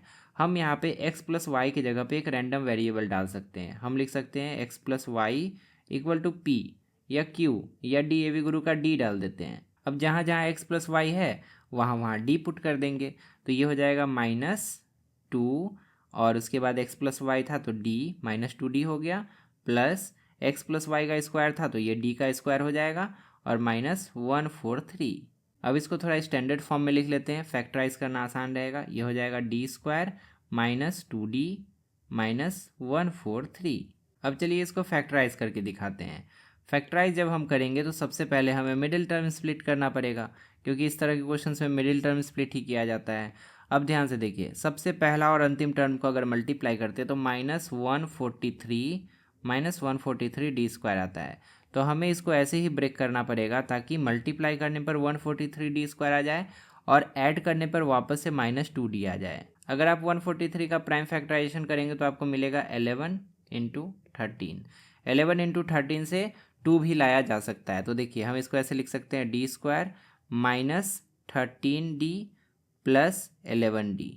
अब यहाँ पे जब -13D और प्लस 11D को जोड़ेंगे तो -2D भी आ जाएगा, और इन दोनों को मल्टीप्लाई करेंगे तो -143 D² भी आ जाएगा, और लास्ट में है -143। तो बस आपको यही फिगर आउट करना है कि कैसे हम स्प्लिट करें, बाकी तो सब इजी है ही। अब यहाँ पे पहले दो से D को कॉमन ले लेंगे तो यहाँ पे D कॉमन आ जाएगा, अंदर बचेगा D -13, और दूसरे दो से भी D कॉमन ले लेंगे, D नहीं 11 कॉमन ले लेंगे, है ना, प्लस 11 कॉमन हो गया, अंदर बचेगा D -13। अब ये हो जाएगा D -13 इंटू D प्लस 11। इस तरह से इसको फैक्टराइज करके हमने इतना ला लिया। अब ध्यान से क्वेश्चन को देखिए, D कभी भी क्वेश्चन में था ही नहीं, D के जगह पे x प्लस वाई था, तो जहाँ जहाँ D दिख रहा है वहाँ वहाँ x प्लस वाई वापस से पुट कर देंगे, क्योंकि जिसको हमने बदला था उसको वापस से वो वैल्यूज़ देना पड़ेगा ना। तो यहाँ पे D के जगह x प्लस वाई पुट कर देंगे, x प्लस वाई -13, और ये हो जाएगा x प्लस वाई प्लस 11। तो इस तरह से हमने क्या पुट कर दिया, यहाँ पे D equal to X plus Y हमने पुट कर दिया, उसके बाद ये वैल्यू हमें मिल गया, और यही इसका फाइनल आंसर हो जाएगा x plus Y -13, x plus Y plus 11। इस तरह से आप सॉल्यूशन देख लीजिए। यहाँ पे अल्टीमेटली फैक्टराइज करने के बाद सब्सटीट्यूशन यहाँ करना पड़ेगा। यहाँ पे a पुट किया है तो आप a भी पुट कर सकते हैं, उसके बाद फैक्टराइजेशन करेंगे और अंत में आपको यही वैल्यू मिल जाएगा। अब चलिए सेक्शन 3 में आते हैं। इसमें पहला क्वेश्चन है, find the cube root of 175616 and use it to find the value of this expression. हमें सबसे पहले इसका क्यूब रूट निकालना है और जब इसका क्यूब रूट मिल जाएगा तो इसको सॉल्व करना भी आसान हो जाएगा। उसकी मदद से हमें इसको सॉल्व करना है, फिर इसका जो वैल्यू आएगा वही हमारा फाइनल आंसर होगा। सबसे पहले तो हमें इसका क्यूब रूट निकालना पड़ेगा। अब आप इसके लिए प्राइम फैक्टराइजेशन मेथड भी अपना सकते हैं, जैसे कि यहाँ पे बनाया गया है, और आप इसके लिए एस्टिमेशन मेथड भी अपना सकते हैं।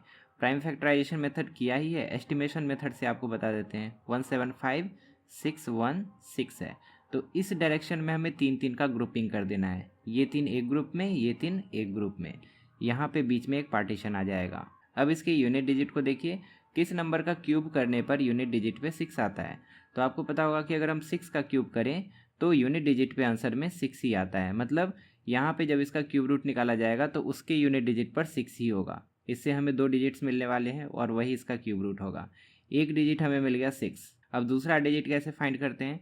175 किसके किसके क्यूब के बीच में आता है। आपको पता है कि 5 का क्यूब होता है 125 और 6 का क्यूब होता है 216। 175 इन्हीं दोनों के बीच में आता है और हमें लोअर लिमिट को लेना होता है। तो यहाँ पे लोअर लिमिट है 5, इसीलिए हम यहाँ पे 5 को फिल कर देंगे। तो दोनों डिजिट्स हमें मिल गए। 175,616 का क्यूब रूट जो है वो 56 आ जाएगा। हम लिख देंगे by estimation method cube root of 175,616 will be equal to 56। Prime factorisation method से यहाँ पे बनाया है, उसका भी आंसर देखिए उतना ही आया है, यहाँ पे 56 ही आया है। अब हमें इसको सॉल्व करना है। तो सबसे पहले ये जो डेसिमल वाला नंबर है इसको फ्रैक्शन में कन्वर्ट कर देना है। ये हो जाएगा वही नंबर डिवाइडेड बाई 1000 और ये हो जाएगा सेम नंबर डिवाइडेड बाई 1 और उस पर 1 2 3 4 5 6 टाइम्स 0। इस पर भी होल क्यूब रूट है और इस पर भी होल क्यूब रूट है। हमें इसका भी क्यूब रूट निकालना है और इसका भी और इसका भी। ऊपर वाले का क्यूब रूट ऑलरेडी हम निकाल चुके हैं, इधर भी 56 ही आएगा, इधर भी 56 ही आएगा। अब नीचे वाले का देखिए, इधर 1000 है, 1000 का क्यूब रूट क्या होगा 10 होगा, क्योंकि 10 इंटू 10 इंटू 10 3 बार करेंगे तो 1000 होता है। इधर इसका क्यूब निकालेंगे तो 100 आ जाएगा, क्योंकि 100 का क्यूब करने से वापस इतना आ जाता है। अब ये एक्सप्रेशन हमें मिल गया, इसको सॉल्व करने पे इतना, इसको सॉल्व करने पे इतना। इसको सॉल्व कर देंगे पॉइंट में तो ये हो जाएगा 5.6 और ये हो जाएगा 0.56। दोनों को ऐड कर दीजिए, 6.16 आपका आंसर हो जाएगा। A garrison of 132 men has provision for 28 days. In the beginning of 5th day, 12 more joined them. How many days can they sustain on the remaining provision? 132 लोग थे, उनके लिए 28 दिनों का भोजन अवेलेबल था। 5वें दिन की शुरुआत में, यानी कि जब 4 दिन खत्म होता है, 5वें दिन की शुरुआत में ही 12 लोग और आ जाते हैं। अब बोला जा रहा है कि बचा हुआ खाना कितने दिनों तक चलेगा। ऐसा क्वेश्चन जब भी पूछा जाए कि कुछ दिनों के बाद कुछ लोग आ जाते हैं या कुछ दिनों के बाद कुछ लोग चले जाते हैं, तो जब टेबल बनाएंगे हम लोग डायरेक्ट या इन्वर्स वेरिएशन का, तो उसमें इसका यूज़ कभी नहीं करेंगे। अगर आप इसका यूज़ कर देते हैं ना टेबल में, तो आपका डेफिनेटली गलत हो जाएगा। यहाँ पे 5वें दिन की बात की जा रही है, यानी कि 4 दिनों के बाद की बात की जा रही है, तो 4 दिनों के बाद से हम लोग कैलकुलेशन स्टार्ट करेंगे। यहाँ पे टेबल बना लेते हैं, एक तरफ लिख देते हैं मेन कि कितने मेन है यहाँ पे, और एक तरफ लिख देते हैं डेज की फूड कितने दिनों तक चलेगा। हम क्या बताएं कि जब लोग आ गए हैं तब से कैलकुलेशन स्टार्ट करना है, 5वें दिन से, यानी कि कितना दिन बीत चुका है, 4 दिन बीत चुका है। तो अब बचा 24 दिन, 28 में से 4 माइनस कर दीजिए, बचा 24 दिन। तो अगर ये 12 लोग नहीं आते तो 132 लोग बचे हुए खाने को 24 दिन और खाते, है कि नहीं। तो हम लोग उसी को यहाँ पे मेंशन करेंगे कि अगर 12 लोग नहीं आते तो 132 लोग 132 पीपल उस बचे हुए खाने को 24 दिन और आराम से मज़े से खाते। लेकिन 5वें दिन ही और लोग आ गए, 12 लोग और ज्वाइन कर जाते हैं, तो कितने लोग हो गए, 132 + 12 कर देंगे, हमें मिल जाएगा 144 पीपल। अब 144 पीपल हो गए तो वो अब उसी बचे हुए खाने को कितने दिनों तक खाएंगे, ये हमें कैलकुलेट करके बताना है। तो यहाँ पे x लिख देते हैं। अब बताइए कि ये डायरेक्ट वेरिएशन है कि इन्वर्स वेरिएशन है। अगर ज़्यादा लोग होंगे तो खाना ज़्यादा दिन चलेगा या कम दिन चलेगा। सिंपल सी बात है कि जितने ज़्यादा लोग होंगे खाना उतना ही कम चलेगा, और जितने कम लोग होंगे खाना उतना ही ज़्यादा दिन चलेगा। मतलब इन्वर्स वेरिएशन का केस है। हमें पता है कि इन्वर्स वेरिएशन में प्रोडक्ट जो होता है वो कांस्टेंट होता है, यानी कि 132 × 24 will be equal to 144 × x। तो लिख देते हैं 144 × x इज इक्वल टू 132 × 24। अब हमें x निकालना है तो ये हो जाएगा 132 × 24 डिवाइडेड बाई 144। इसको सॉल्व करेंगे तो आपको आंसर मिल जाएगा 22 डेज। मतलब 12 लोग आ गए तो अब ये बचा हुआ भोजन 22 दिनों तक चलेगा। 12 लोग नहीं आते तो 24 दिनों तक चलता।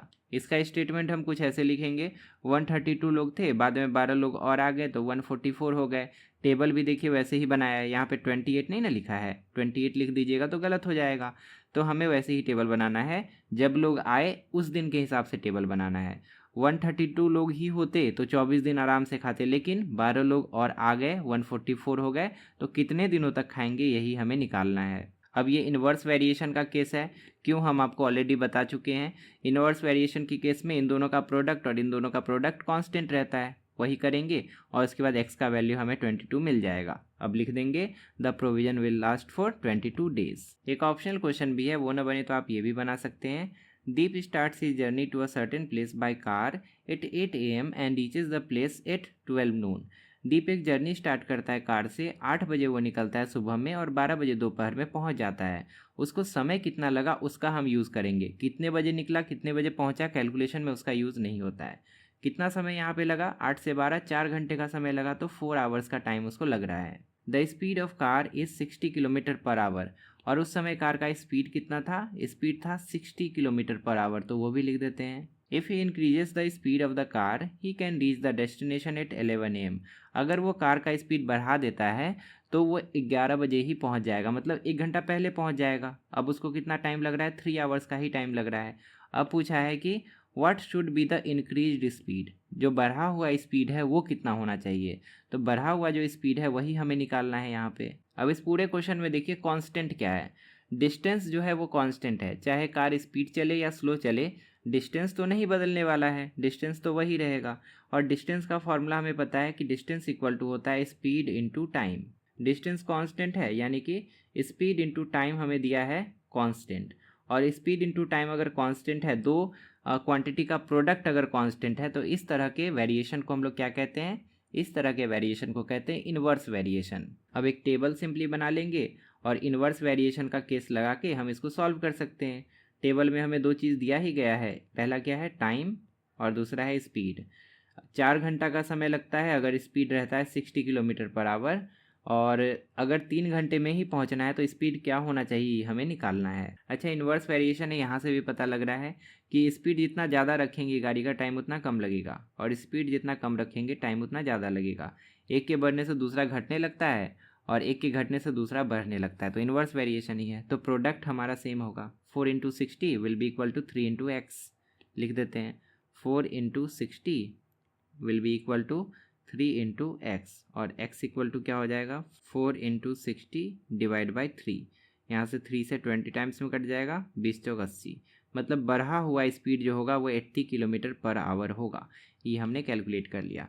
अच्छा, यहाँ पे ऐसे भी पूछा जा सकता था कि स्पीड और कितना बढ़ाना पड़ेगा। उस समय हम लोग क्या करते कि हम इसको आंसर में नहीं लिखते, कितना बढ़ाना पड़ेगा अगर ऐसा पूछ देता तो हम इसमें से इसको सब्ट्रैक्ट कर देते और बताते कि स्पीड 20 किलोमीटर पर आवर जो है इंक्रीज़ करना पड़ेगा। अगर ऐसा पूछता है तो आप ध्यान दीजिएगा, उसको केयरफुली सॉल्व कीजिएगा। स्टेटमेंट कैसे लिखना है देख लीजिए। 60 के स्पीड से कार जा रहा था तो 4 घंटे का समय लग रहा था।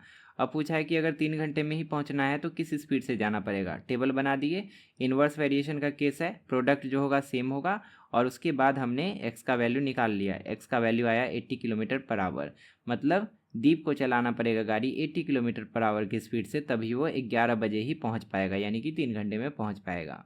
ABCD and AEFG are 2 parallelograms. इस फिगर में देखिए ABCD यहाँ पे एक पैरेललोग्राम है और AEFG ये भी एक पैरेललोग्राम है। If angle A and angle D are in the ratio of 2:3, angle A और एंगल D इनका रेशियो हमें दिया है 2:3, मतलब अगर ये 2x है तो ये 3x होगा। रेशियो को हम लोग ऐसे ही लिखते हैं ना, x लगा के। अब ये पैरेललोग्राम है तो पहले सारे एंगल्स को हम लोग फिगर आउट कर लेते हैं। अगर ये 2x है तो ये भी 2x होगा, पैरेललोग्राम का सामने सामने वाला बराबर होता है ना, ये भी 2x होगा। और अगर ये 2x है तो ये भी तो 2x होगा ना, ये भी 2x होगा, क्योंकि वो भी तो एक पैरेललोग्राम का पार्ट है ना, ये भी एक छोटा सा पैरेललोग्राम है। तो ये 2x तो ये भी 2x। अब देखिए ये 3x है तो ये भी 3x होगा, है कि नहीं, ये 3x है तो ये भी 3x होगा। अब बच गया ये दोनों एंगल, इसको भी हम लोग निकाल सकते हैं। ध्यान से देखिए, ये एक छोटा सा पैरेललोग्राम है, मतलब ये और ये पैरेलल है, और ये एक बड़ा सा पैरेललोग्राम है, मतलब ये और ये भी पैरेलल है। तो अल्टीमेटली ये लाइन और ये लाइन भी पैरेलल होगा, है कि नहीं। और अगर ये लाइन पैरेलल है, इसको हम ट्रांसवर्सल मान ले, तो जितना ये एंगल उतना ही ये भी एंगल। तो अगर ये वाला 3x है तो ये भी 3x होगा, है कि नहीं। कोई भी कॉन्सेप्ट लगा के आप इसको 3x प्रूव कर सकते हैं। तो ये भी 3x हो गया। उसी तरह से इसके सामने का एंगल जो है वो भी 3x होगा, क्योंकि ये पैरेललोग्राम है। अब हम सारे एंगल्स को इंडिकेट कर दिए, कौन कितना होगा। स्टेटमेंट में कैसे लिखना है वो भी हम दिखा देंगे। हमें AEF और एंगल C इन दोनों का वैल्यू पता करना है। तो AEF देखिए यहाँ पे है, रेड से मार्क कर देते हैं AEF। और एंगल C कहाँ है, एंगल C यहाँ पे है। तो मतलब पहले x का वैल्यू निकालेंगे और उसके बाद हमें AEF भी मिल जाएगा और एंगल C भी मिल जाएगा। हमें एंगल A और एंगल D का रेशियो दिया था जो कि एडजेसेंट एंगल्स हैं, और इनका जो सम होता है ना वो 180 होता है, ये हमें पता है। तो हम लिख सकते हैं 2x + 3x = 180, और ये हो जाएगा 5x = 180, x = 180/5, कट के हो जाएगा 36। x का वैल्यू हमें मिल गया 36 डिग्री। अब हमें क्या निकालना है, ये वाला एंगल निकालना है। ये वाला एंगल है 3x, यानी कि हो जाएगा 3 × 36, 6 × 18, 3 × 9, 1 10, 108 डिग्री हो गया ये, ठीक है। और ये भी निकालना है, इट इज़ 2x, यानी कि 2 × 36, 36 दूना होता है 72, यानी कि ये एंगल हो गया 72 डिग्री। कॉन्सेप्ट कैसे अप्लाई करना है, कैलकुलेशन कैसे करना है समझ लिए। 108 और 72 ये दोनों आंसर आया है। अब स्टेटमेंट भी देख लीजिए। इस तरह से हम लोग स्टेटमेंट लिखेंगे, एंगल ए को 2x और एंगल डी को 3x, क्योंकि रेशियो हमें 2:3 दिया था। दोनों एंगल का सम 180 होता है, क्योंकि एडजेसेंट एंगल्स का सम पैरेललोग्राम में 180 होता है, दोनों सप्लीमेंट्री होते हैं। सम को 180 के बराबर करेंगे, x का वैल्यू हमें 36 मिल जाएगा, और उसके बाद उस 36 को पुट कर देंगे, उससे हमें एंगल ए भी मिल जाएगा, एंगल डी भी मिल जाएगा, जितना भी एंगल अननोन है सब मिल जाएगा, जैसे जैसे हमने मार्क किया है उस तरह से। एंगल सी जो है 72 डिग्री आ गया, और एंगल AEF जो है वो 108 डिग्री आ गया, जो कि हमारा भी आया था। 29 नंबर क्वेश्चन में हमें कहा गया है कि इस शेडेड रीजन का एरिया हमें बताना है। बहुत सिंपल सा कॉन्सेप्ट इसमें अप्लाई होगा। पहले तो हम लोग ट्रेपीजियम का एरिया निकाल लेंगे, ये पूरा एरिया, और उसमें से ये जो वाइट कलर का ट्रायंगल दिख रहा है ना, उसका एरिया सब्ट्रैक्ट कर देंगे, तो जो बचेगा वो शेडेड रीजन का एरिया ही होगा। हम लिख सकते हैं यहाँ पे रिक्वायर्ड एरिया इक्वल टू क्या हो जाएगा, पहले हम लोग ट्रेपीजियम का एरिया निकाल लेंगे, है ना, और उसमें से ट्रायंगल का एरिया माइनस कर देंगे। ट्रेपीजियम का एरिया होता है 1/2 into sum of parallel sides into height, यही होता है ना, तो वही कर देते हैं। ये हो जाएगा 1/2 into sum of parallel sides, that is 24 plus नीचे है 36, सम ऑफ पैरेलल साइड्स हो गया, इंटू हाइट कितना है, हाइट है 5 cm, ये दिया हुआ है, और इसमें से सब्ट्रैक्ट करना है इस ट्रायंगल का एरिया। ये ट्रायंगल जो है इसका एरिया कितना हो जाएगा, half into base into height कर देते हैं। बेस है इसका 24, हाइट है 5, तो यहाँ पे हाफ इंटू बेस है 24 और हाइट है 5, ये हो जाएगा 1/2 इंटू 60 इंटू 5, और माइनस हो जाएगा 1/2 इंटू 24 इंटू 5। 2 से ये कट जाएगा 30 बार में, 2 से ये कट जाएगा 12 बार में, 30 पंचे 3 पंचे 15, तो 150 हो गया, माइनस 12 पंचे 60। अब यहाँ पे सब्ट्रैक्ट करेंगे तो 90 आ जाएगा। यूनिट क्या था, यूनिट जरूर लिखिएगा, यूनिट नहीं लिखेंगे तो गलत हो जाएगा आपका आंसर। 90 सेंटीमीटर स्क्वायर हो जाएगा ये जो शेडेड रीजन था उसका एरिया। स्टेटमेंट देख लीजिए कैसे लिखा है। सबसे पहले वही किया है, एरिया ऑफ ट्रेपीजियम निकाला है। एरिया ऑफ ट्रेपीजियम आ गया है 150 सेंटीमीटर स्क्वायर, और उसके बाद फिर एरिया ऑफ ट्रायंगल निकाला है जो कि आया 60 सेंटीमीटर स्क्वायर। फिर ट्रेपीजियम के एरिया में से ट्रायंगल का एरिया सब्ट्रैक्ट कर दिया, शेडेड रीजन का एरिया आ गया 90 सेंटीमीटर स्क्वायर। नेक्स्ट है, one of the 2 digits of 2 digit number is 3 times the other digit. 2 अंकों की एक संख्या है जिसमें कि एक अंक जो है दूसरे का 3 गुना है। अगर एक अंक x है तो दूसरा अंक 3 गुना यानी कि 3x होगा। अब आप इसका उल्टा भी मान सकते हैं तो भी बन जाएगा। एक अंक अगर आप इधर वाले को x मान लेते तो उधर वाला 3x हो जाएगा, 3 गुना हो जाएगा। हाँ, अगर यहाँ पे ऐसे कह देता कि 1st डिजिट पे जो है उसका 3 गुना 10s पे है तो ऐसे लिखते, या 10th डिजिट पे जो है उसका 3 गुना 1s पे है तब ऐसे लिखते। यहाँ पे कुछ क्लेरिफाई नहीं किया तो दोनों तरह से लिख सकते हैं, तो हम इसी को लेके चलते हैं आगे।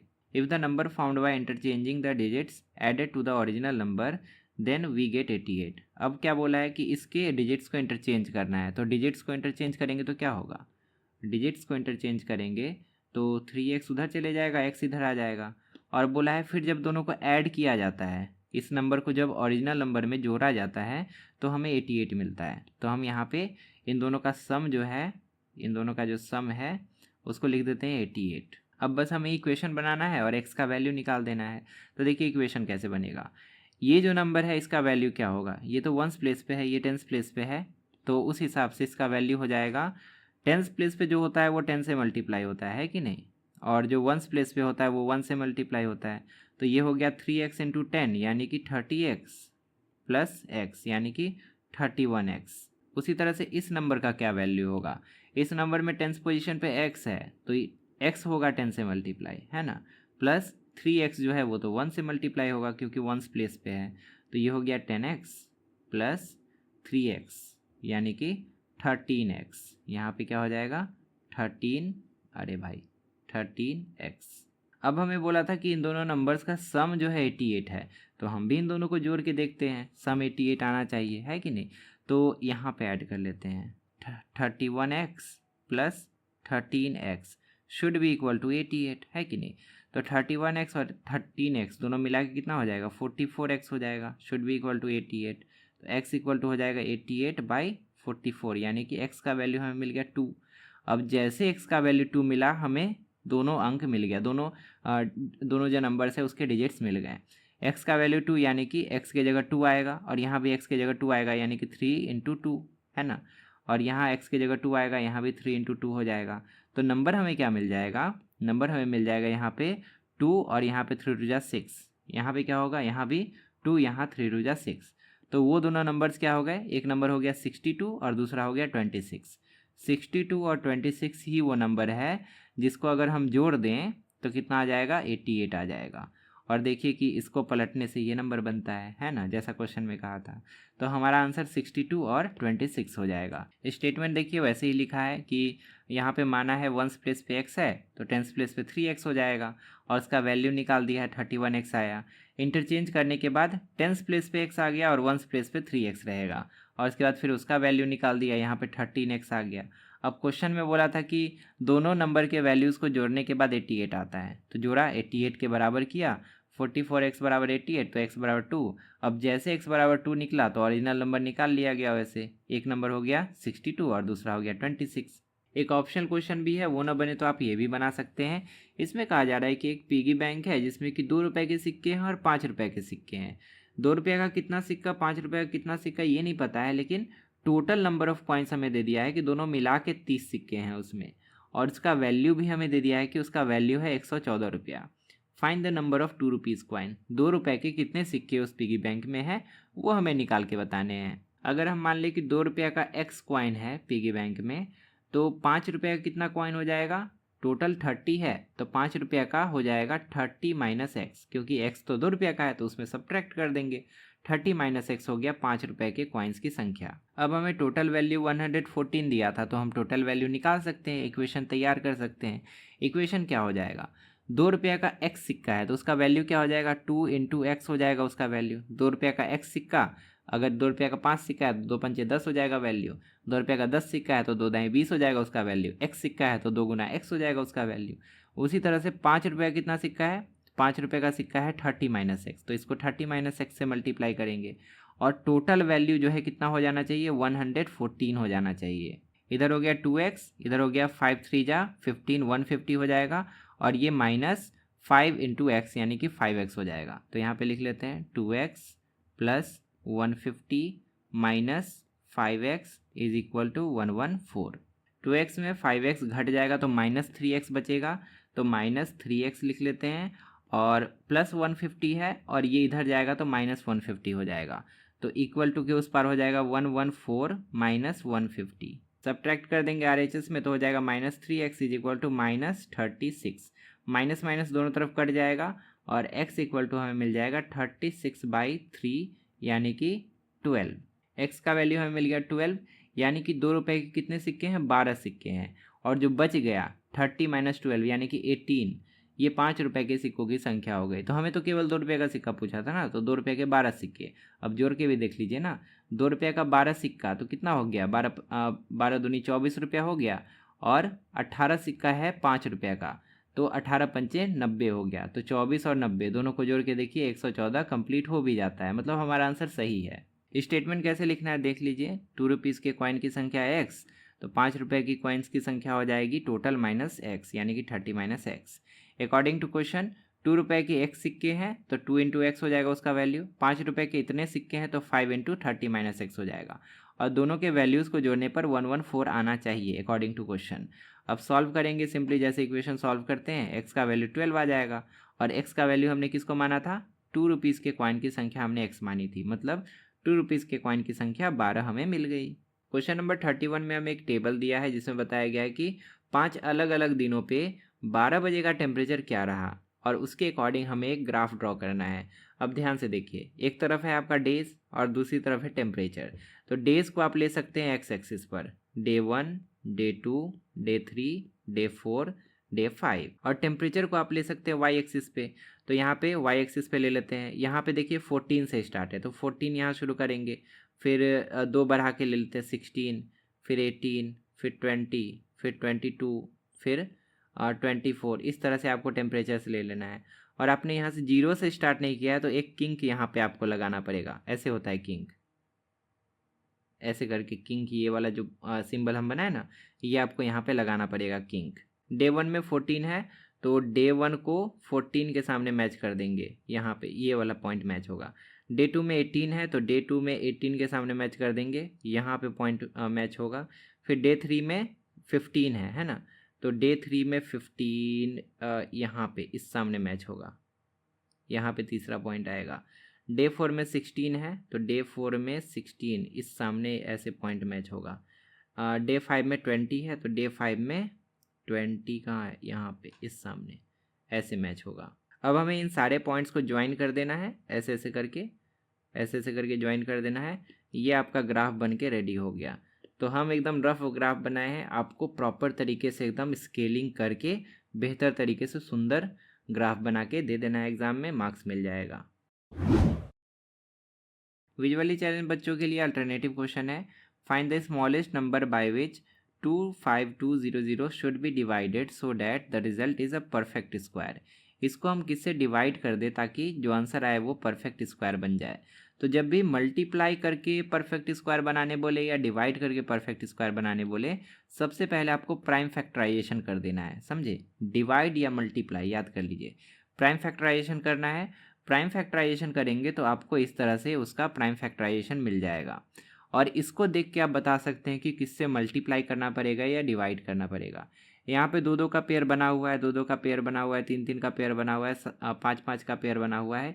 ये जो 7 है यही प्रॉब्लम क्रिएट कर रहा है। हमें क्वेश्चन में कहा था कि डिवाइड किससे करें, तो 7 से ही डिवाइड कर दो ताकि ये जो नौटंकी कर रहा है ना यहाँ पे 7 अकेला, ये हट जाए और इन सब का पेयर रह जाए और ये परफेक्ट स्क्वायर कहलाए। तो यहाँ पे डिवाइड करने की बात आएगी तो 7 से डिवाइड किया जाएगा।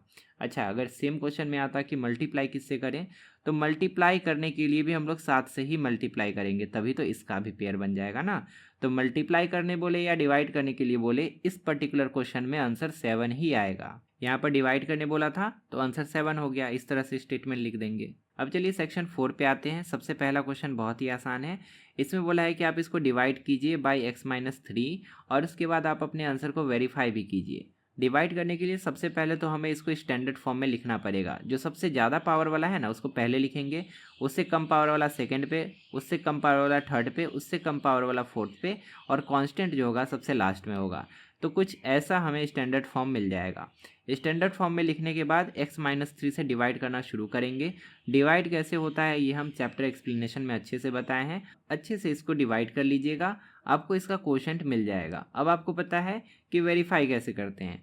वेरीफाई करने के लिए हम इसको इससे मल्टीप्लाई करते हैं और जो रिमाइंडर बचा है उसको ऐड कर देते हैं। इन दोनों को मल्टीप्लाई करेंगे और रिमाइंडर को ऐड कर देंगे और उसके बाद इतना आ जाना चाहिए। अगर इतना आ गया तो हम कहेंगे कि हमारा आंसर सही है।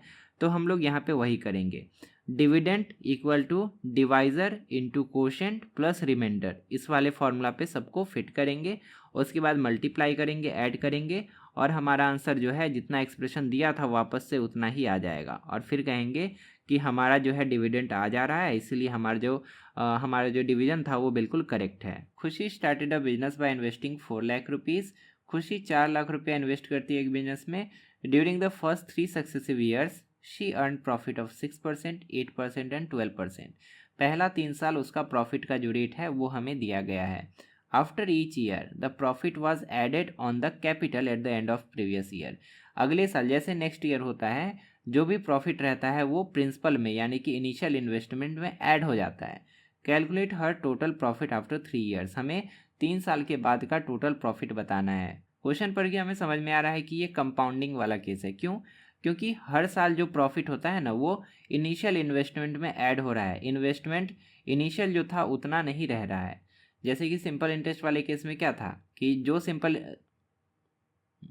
जैसे कि सिंपल इंटरेस्ट वाले केस में क्या था कि इनिशियली जितना प्रिंसिपल रहता है हर बार हर साल प्रिंसिपल उतना ही रहता है। लेकिन ये कंपाउंडिंग वाला केस है, प्रिंसिपल हर साल बदल रहा है।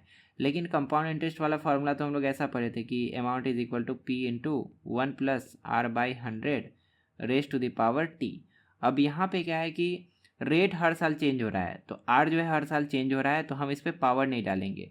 हम इस फॉर्मूला को मॉडिफाई करके ऐसे लिख सकते हैं, amount is equal to P into 1+r1/100 into 1+r2/100 into 1+1+r3/100। उससे हमें अमाउंट मिल जाएगा और अमाउंट निकालने के बाद उसमें से हम इनिशियल इन्वेस्टमेंट को सब्ट्रैक्ट कर देंगे, तो फाइनल प्रॉफिट 3 साल के बाद जो भी होगा वो हमें मिल जाएगा। तो इसको हम लोग कैसे बनाएंगे, ध्यान से देखिए। इनिशियल इन्वेस्टमेंट हो गया 4 लाख रुपया, पहले साल का प्रॉफिट परसेंट हो गया P1 या आप इसको R1 भी लिख सकते हैं। P1 हो गया 6% पर एनम, दूसरे साल का प्रॉफिट परसेंट P2 हो गया 8% पर एनम और तीसरे साल का प्रॉफिट परसेंट हो गया P3 12% per annum.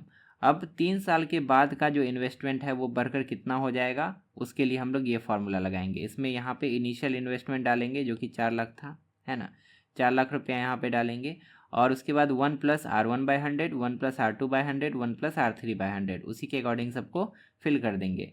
4 lakh into 1+6/100 1+8/100 1+12/100 सबको मल्टीप्लाई करेंगे, कैलकुलेट करेंगे तो हमें आंसर मिल जाएगा 512,870.40। मतलब 3 साल के बाद जो 4 लाख इन्वेस्ट किया गया था वो बढ़कर इतना हो जाएगा। अब जब इतना बढ़कर इतना हो गया तो फाइनल प्रॉफिट कितना हुआ 3 सालों में, तो हम सब्ट्रैक्ट कर देंगे टोटल अमाउंट में से इनिशियल जो इन्वेस्टमेंट था उसको सब्ट्रैक्ट कर देंगे तो हमें मिल जाएगा 112870.40 रुपीज़। यही हो जाएगा 3 साल के बाद का प्रॉफिट। इसका एक ऑप्शनल क्वेश्चन भी है, इसमें बताया गया कि एक एलईडी स्क्रीन है जिसको 3 साल पहले खरीदा गया था और इसका जो वैल्यू है वो 12% पर एनम के रेट से डेप्रीशिएट कर रहा है। मतलब उसका प्राइस जो है घट रहा है 12% पर एनम के रेट से। अगर प्राइस घटते घटते अभी इसका वैल्यू 31,944 रुपीज़ हो चुका है, तो जब इसको ख़रीदा गया था तब कितना प्राइस पे किया गया होगा, तब इसका प्राइस कितना रहा होगा, ये हमें बताना है। डेप्रीशिएशन के केस में अमाउंट का फॉर्मूला थोड़ा सा बदल जाता है। अमाउंट का फॉर्मूला जो हम लोग पढ़े थे ना, P into 1+r/100 raise to the power T, उसके जगह हो जाएगा P into 1-r/100 raise to the power T. यहाँ पे टाइम तो 3 साल है, 3 साल का समय बताया गया है। उसके बाद यहाँ पे अमाउंट कितना है, 3 साल के बाद घट कर कितना प्राइस हो जाता है वही अमाउंट कहलाएगा। अमाउंट है 31944 रुपीज़। प्रिंसिपल तो हमें निकालना है कि इनिशियली कितना प्राइस रहा होगा, पी तो निकालना ही है। और रेट कितना दिया हुआ है, रेट हमें दिया है 12% पर एनम। सबको यहाँ पे हमें फिल कर देना है और सॉल्व कर देना है, पी हमें मिल जाएगा। अब इधर देखिए स्टेटमेंट कैसे लिखना है। एलईडी का प्राइस एक्स मान लेते हैं कि इनिशियल प्राइस एलईडी का एक्स है। डेप्रीशिएशन का रेट है 12% पर एनम। डेप्रीशिएशन के बाद इसका प्राइस इतना हो जाता है, टाइम लगा 3 साल। तो डेप्रीशिएशन के बाद जो प्राइस हो गया वो एक तरह से अमाउंट हो गया, है ना, नेगेटिव होने के बाद अमाउंट हो गया। परसेंटेज नेगेटिव था तो यहाँ पे माइनस सिंबल लग गया। P इंटू 1+r/100 होता था ना, तो -r/100 यहाँ पे हो गया। Raise to the power n या t हम लोग लिखते हैं। टाइम यहाँ 3 ईयर्स है। उसी तरह से वैल्यूज़ को बैठाया गया जैसे हम बैठाए और यहाँ पे P जो था उसका वैल्यू x के रूप में हमें 46875 रुपीज़ मिल गया। मतलब 3 साल पहले एलईडी का प्राइस इतना रहा होगा और हर साल 12% घटते घटते घटते प्राइस घट के इतना आ गया। क्वेश्चन 34 में एक फिगर दिया गया है जिसमें कहा गया है कि ABCD एक स्क्वायर है जिसमें कि PQRS 4 पॉइंट्स मार्क किए गए हैं चारों साइड्स पे, इस स्क्वायर के चारों साइड्स पे। और उसके बाद कुछ डायमेंशंस हमें दिए गए हैं जैसे कि AP, BQ, CR और DS 5 cm है। उसी तरह से PB, CQ, DR और AS 15 cm है। तो जो कुछ हमें बताया गया है उसको फिगर से हम आपको समझा देते हैं। ये जो क्वाड्रिलेटरल दिख रहा है ABCD ये एक स्क्वायर है, इतना आपको बताया गया है। उसके बाद कुछ लेंथ्स आपको दिए गए हैं, जैसे कि ए से लेकर पी तक का जो लेंथ है ये 5 है। उसके बाद बी से क्यू का लेंथ भी 5 है, सी से आर का लेंथ भी 5 है और डी से एस का लेंथ भी 5 है। उसके बाद एक और सेट ऑफ लेंथ दिया गया है, पी से बी का लेंथ 15 है, क्यू से सी का लेंथ 15 है, आर से डी का लेंथ भी 15 है और एस से ए का लेंथ भी 15 है। अब क्वेश्चन में पूछा है find the sides of quadrilateral P Q R S. ये जो क्वाड्रिलेटरल बीच में बन रहा है ना पी क्यू आर एस, इसका साइड क्या होगा? तो ये साइड अल्टीमेटली हमें निकालना है, ये भी निकालना है, ये भी निकालना है, ये भी निकालना है। कैसे निकलेगा? ध्यान से देखिए, क्योंकि ये बाहर वाला एक स्क्वायर था, है कि नहीं, बाहर वाला स्क्वायर था, तो ये जो है 90 डिग्री होगा डेफिनेटली। अगर ये 90 डिग्री है तो यहाँ एक ट्रायंगल बन रहा है और ये ट्रायंगल राइट एंगल ट्रायंगल होगा, और जहाँ भी हमें राइट एंगल ट्रायंगल दिख गया वहाँ हम पाइथागोरस अप्लाई कर सकते हैं, राइट। अकॉर्डिंग टू पाइथागोरस ये हो गया बेस, ये हो गया परपेंडिकुलर और ये हो गया हाइपोटेनियस। हाइपोटेनियस जो होता है उसको निकाल सकते हैं हम लोग रूट अंडर परपेंडिकुलर का स्क्वायर प्लस बेस का स्क्वायर करके। ये हो जाएगा रूट अंडर 5 का स्क्वायर प्लस 15 का square equal to root under 25 plus 225 equal to हो जाएगा रूट अंडर 250। 250 तो परफेक्ट स्क्वायर नहीं है, लेकिन इसमें 25 तो परफेक्ट स्क्वायर है, तो हम इसको स्प्लिट कर सकते हैं। रूट अंडर 25 इंटू 10 अंदर ही रह जाएगा, 25 का रूट अंडर निकल जाएगा 5 और रूट 10 अंदर ही रह जाएगा। इस तरह से ये जो लेंथ है ये हमें मिल गया कितना? ये मिल गया 5√10। 5√10 सेंटीमीटर था ना यूनिट, सब सेंटीमीटर में दिया था, सेंटीमीटर। अब सिमिलरली लिख के हम लोग इस ट्रायंगल के लिए भी ये वाला जो साइड है उसको 5√10 लिख सकते हैं। ये भी हो जाएगा 5√10, है कि नहीं, क्योंकि सेम बेस और सेम परपेंडिकुलर है। यहाँ भी 5√10 हो जाएगा और ये वाला भी 5√10 हो जाएगा, है कि नहीं, क्योंकि हर जगह बेस का भी वैल्यू वही है और परपेंडिकुलर का भी वैल्यू वही है। उसके बाद बोला है फाइंड द रेशियो। अच्छा, ये क्या बोला था? Find the sides of quadrilateral. इसका आंसर मिल गया, 5√10 हर साइड होगा। उसके बाद बोला है find the ratio of perimeter of A B C D and perimeter of P Q R S. A B C D और पी क्यू आर एस के पेरीमीटर्स का रेशियो क्या है? तो A B C D perimeter क्या हो जाएगा? A B C D का पेरीमीटर ये हो जाएगा इधर 15 5 20, इधर भी 20, इधर भी 20, इधर भी 20, तो हो जाएगा C divided by P Q R S का पेरीमीटर क्या हो जाएगा? 5√10 5√10 5√10 5√10, यानी कि 5 चौक 20, 20√10 20√10। 20 से ये कट जाएगा 4 बार में, 4/√10 होगा। रैशनलाइज कर दीजिए इसको, तो ये हो जाएगा ऊपर में √10 और नीचे में √10, यानी कि 4√10/10। काट दीजिए इसको 2 और ये हो जाएगा 5, तो इनका रेशियो हो गया 2√10/5।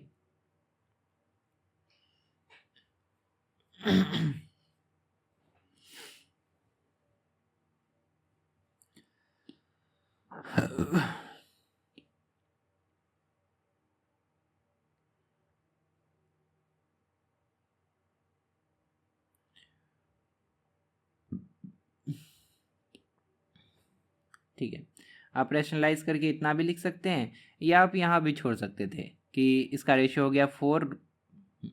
आप रैशनलाइज करके ये भी लिख सकते हैं कि रेशियो हो गया 2√10:5, या आप इतना भी छोड़ सकते थे कि रेशियो हो गया 4:√10। ये भी छोड़ेंगे तो भी सही होगा, ये भी करेंगे तो भी सही होगा। और तीसरे क्वेश्चन में पूछा है what type of quadrilateral is P Q R S. ये जो पी क्यू आर एस है किस तरह का क्वाड्रिलेटरल है ये आपको बताना है। तो ध्यान से देखिए, इसी में ज़्यादातर बच्चों का गलती होता है। ये जो क्वाड्रिलेटरल है ना, ये आपको लग रहा होगा कि स्क्वायर है ना, क्योंकि चारों साइड बराबर है, स्क्वायर होगा।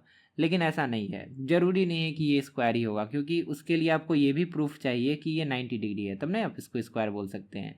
आपके पास कहीं भी ये प्रूफ नहीं है कि ये 90 डिग्री ही होगा, तो सेफली आप इसको रोम्बस कह सकते हैं, it is a rhombus. Confidently आप इसको स्क्वायर नहीं बोल सकते हैं, तो बेटर यही रहेगा कि आप आंसर में लिखें कि it is a rhombus since all of its 4 sides are equal. Statement कैसे लिखना है देख लीजिए। राइट एंगल था तो पाइथागोरस थ्योरम लगा के वो जो साइड अननोन था वो मिल गया 5√10, और उसके बाद फिर पेरीमीटर निकालना था तो पेरीमीटर भी निकाल लिया गया। एक का 80 आया, दूसरे का 20√10 आया, उनका रेशियो 4:√10 आ गया, जो कि हम लोग का पहले यही आंसर आया था, बाद में हम लोग रैशनलाइज करके चेंज किए थे।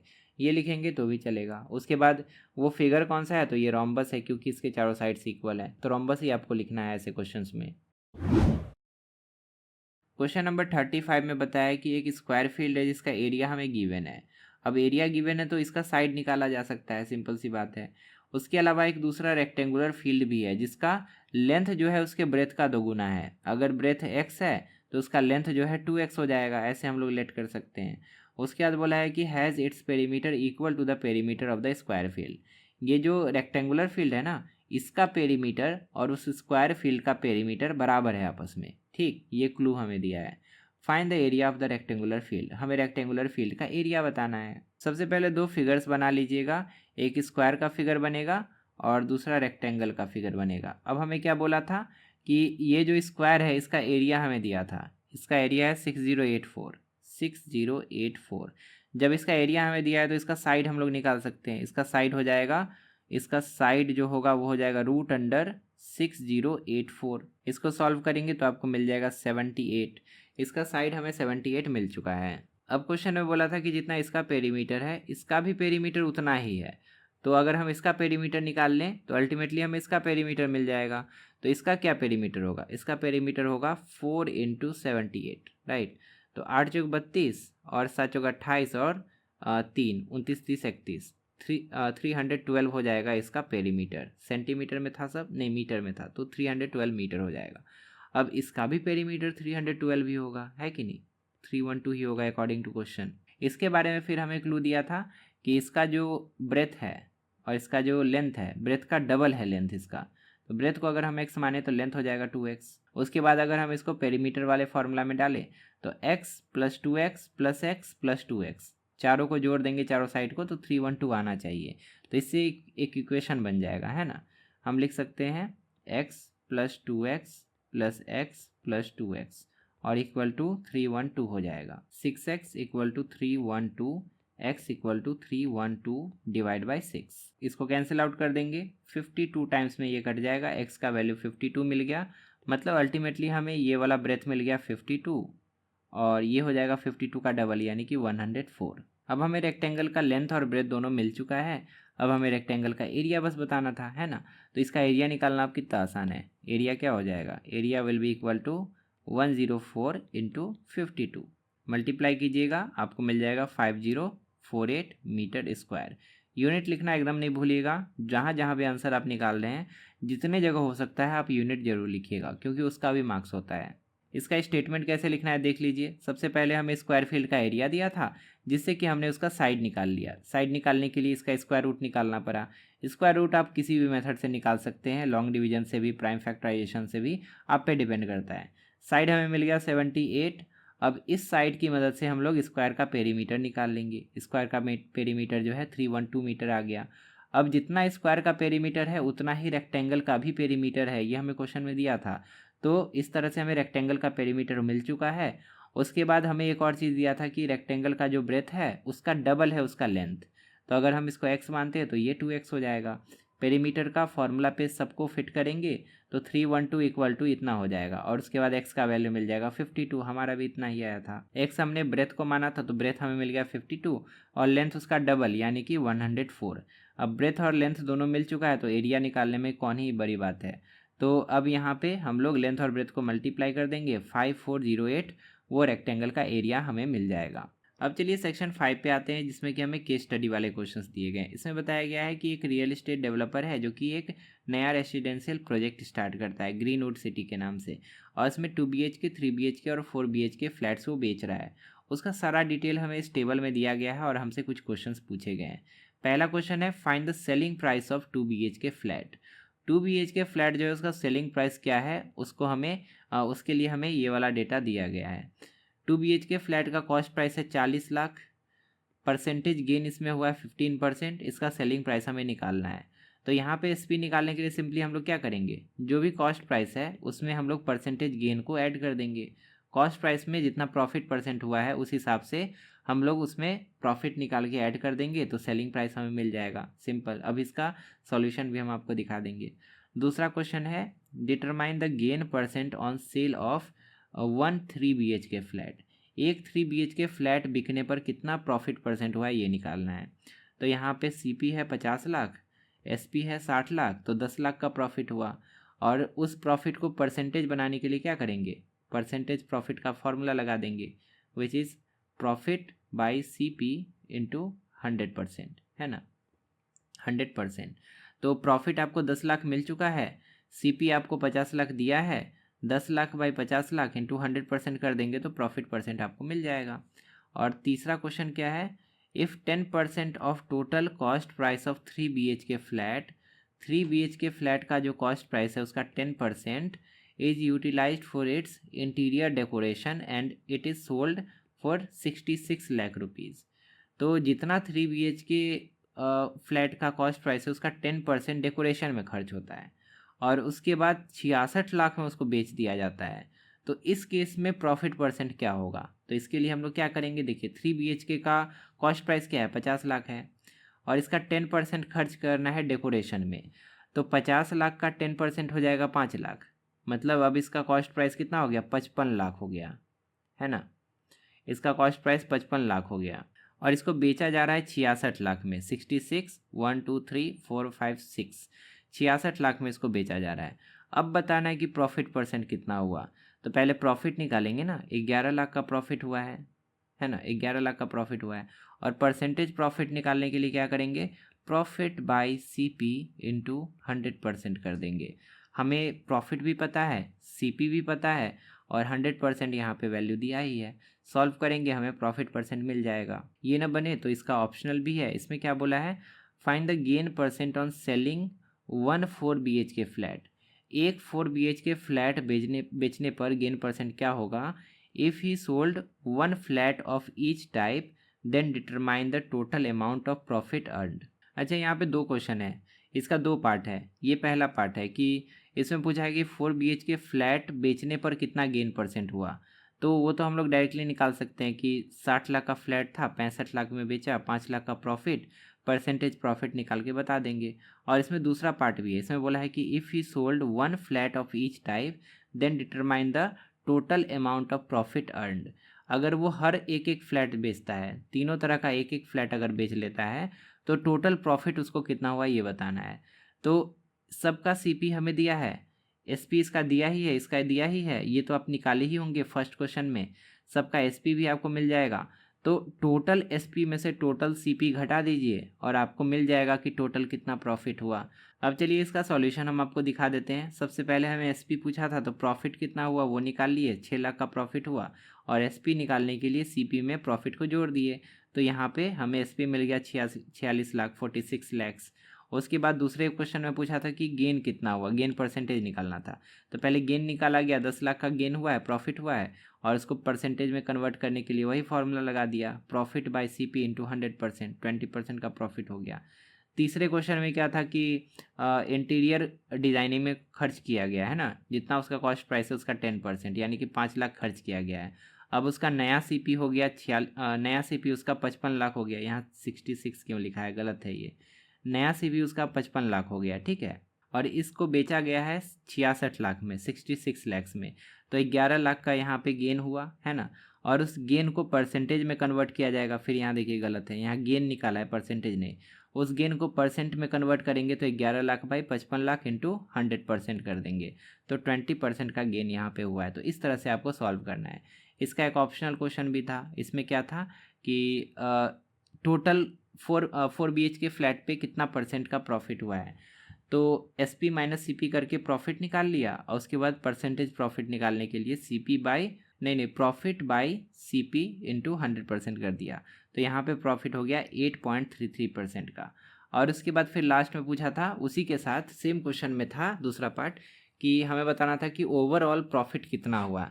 तो ओवरऑल CP निकाल लिया 1,50,00,000 और ओवरऑल SP आ गया 1,71,00,000 और सब्ट्रैक्ट कर दिया तो हमें मिल गया कि 21 लाख का प्रॉफिट हो गया। गजब, अब तो हम यूट्यूब छोड़ के यही काम करेंगे।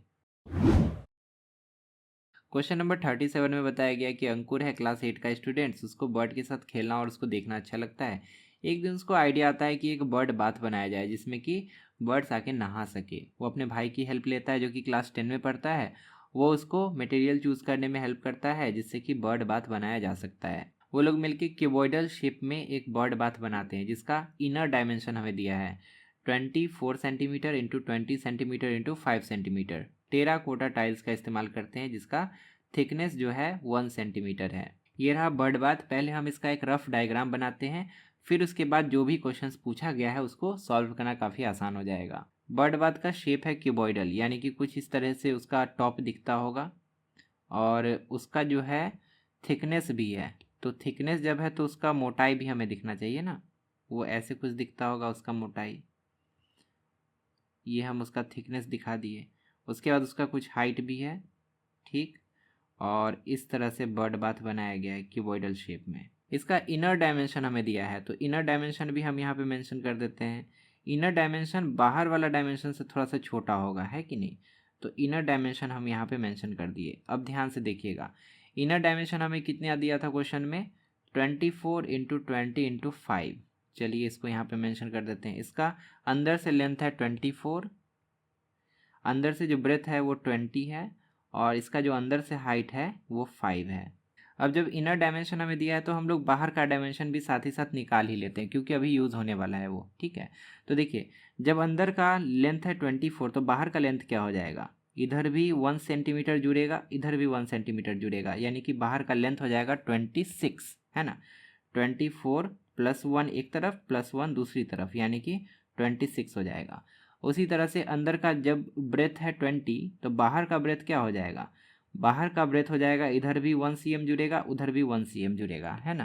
तो ये हो जाएगा 20 + 1 + 1, यानी कि 22 हो जाएगा बाहर का ब्रेथ। तीसरा हाइट, ये बाहर का हाइट क्या हो जाएगा, अगर अंदर का हाइट 5 है तो बच्चे इसी में गलती करते हैं। देखिए, टॉप से तो खुला है ना, ऊपर से तो ओपन है, ऊपर से कोई थिकनेस है ही नहीं, थिकनेस जो भी है वो नीचे है। तो ये जो अंदर का हाइट है 5, उसमें बस नीचे ऐड होगा ना 1 सेंटीमीटर, ऊपर थोड़ी ऐड होगा, ऊपर तो बंद थोड़ी है। तो यहाँ पे हम लोग क्या करेंगे, ये जो बाहर वाला हाइट हो गया ये हो जाएगा 5 + 1 यानी कि 6। बाहर वाले हाइट में हम लोग एक ही जोड़ेंगे, तो डायरेक्टली यहाँ पे 6 ही लिख देते हैं बाहर का हाइट। अगर ऊपर से भी बंद होता तब ना, ऊपर भी टेराकोटा का टाइल लगाता और ऊपर से भी थिकनेस 1 का होता, तो बाहर का हाइट हो जाता नीचे से भी 1 ऐड और ऊपर से भी 1 ऐड, यानी कि टोटल 7 हो जाता। 5 में 2 ऐड करना पड़ता, ऊपर से खुला है इसीलिए एक तरफ से ही हम लोग ऐड किए, ऊपर से ऐड नहीं किए, केवल नीचे से ऐड किए। अब चलिए क्वेश्चंस पे आते हैं। पहला क्या क्वेश्चन है, the total surface area required to paint the bird bath from inside is. अंदर से पेंट करने में कितना एरिया रिक्वायर्ड होगा, अंदर का पेंटिंग करने का बोला है, तो अंदर का सरफेस एरिया निकाल लेंगे। अंदर का सरफेस एरिया ध्यान से देखिए, ऊपर से तो खुला ही है, ऊपर से पेंट थोड़ी होगा, पेंट होगा चारों दीवार में और बेस में। तो फर्स्ट का क्वेश्चन का इक्वेशन कैसे बनेगा, सॉल्व करना है आपको। फर्स्ट का इक्वेशन कैसे बनेगा, चारों दीवार का एरिया पहले निकालेंगे।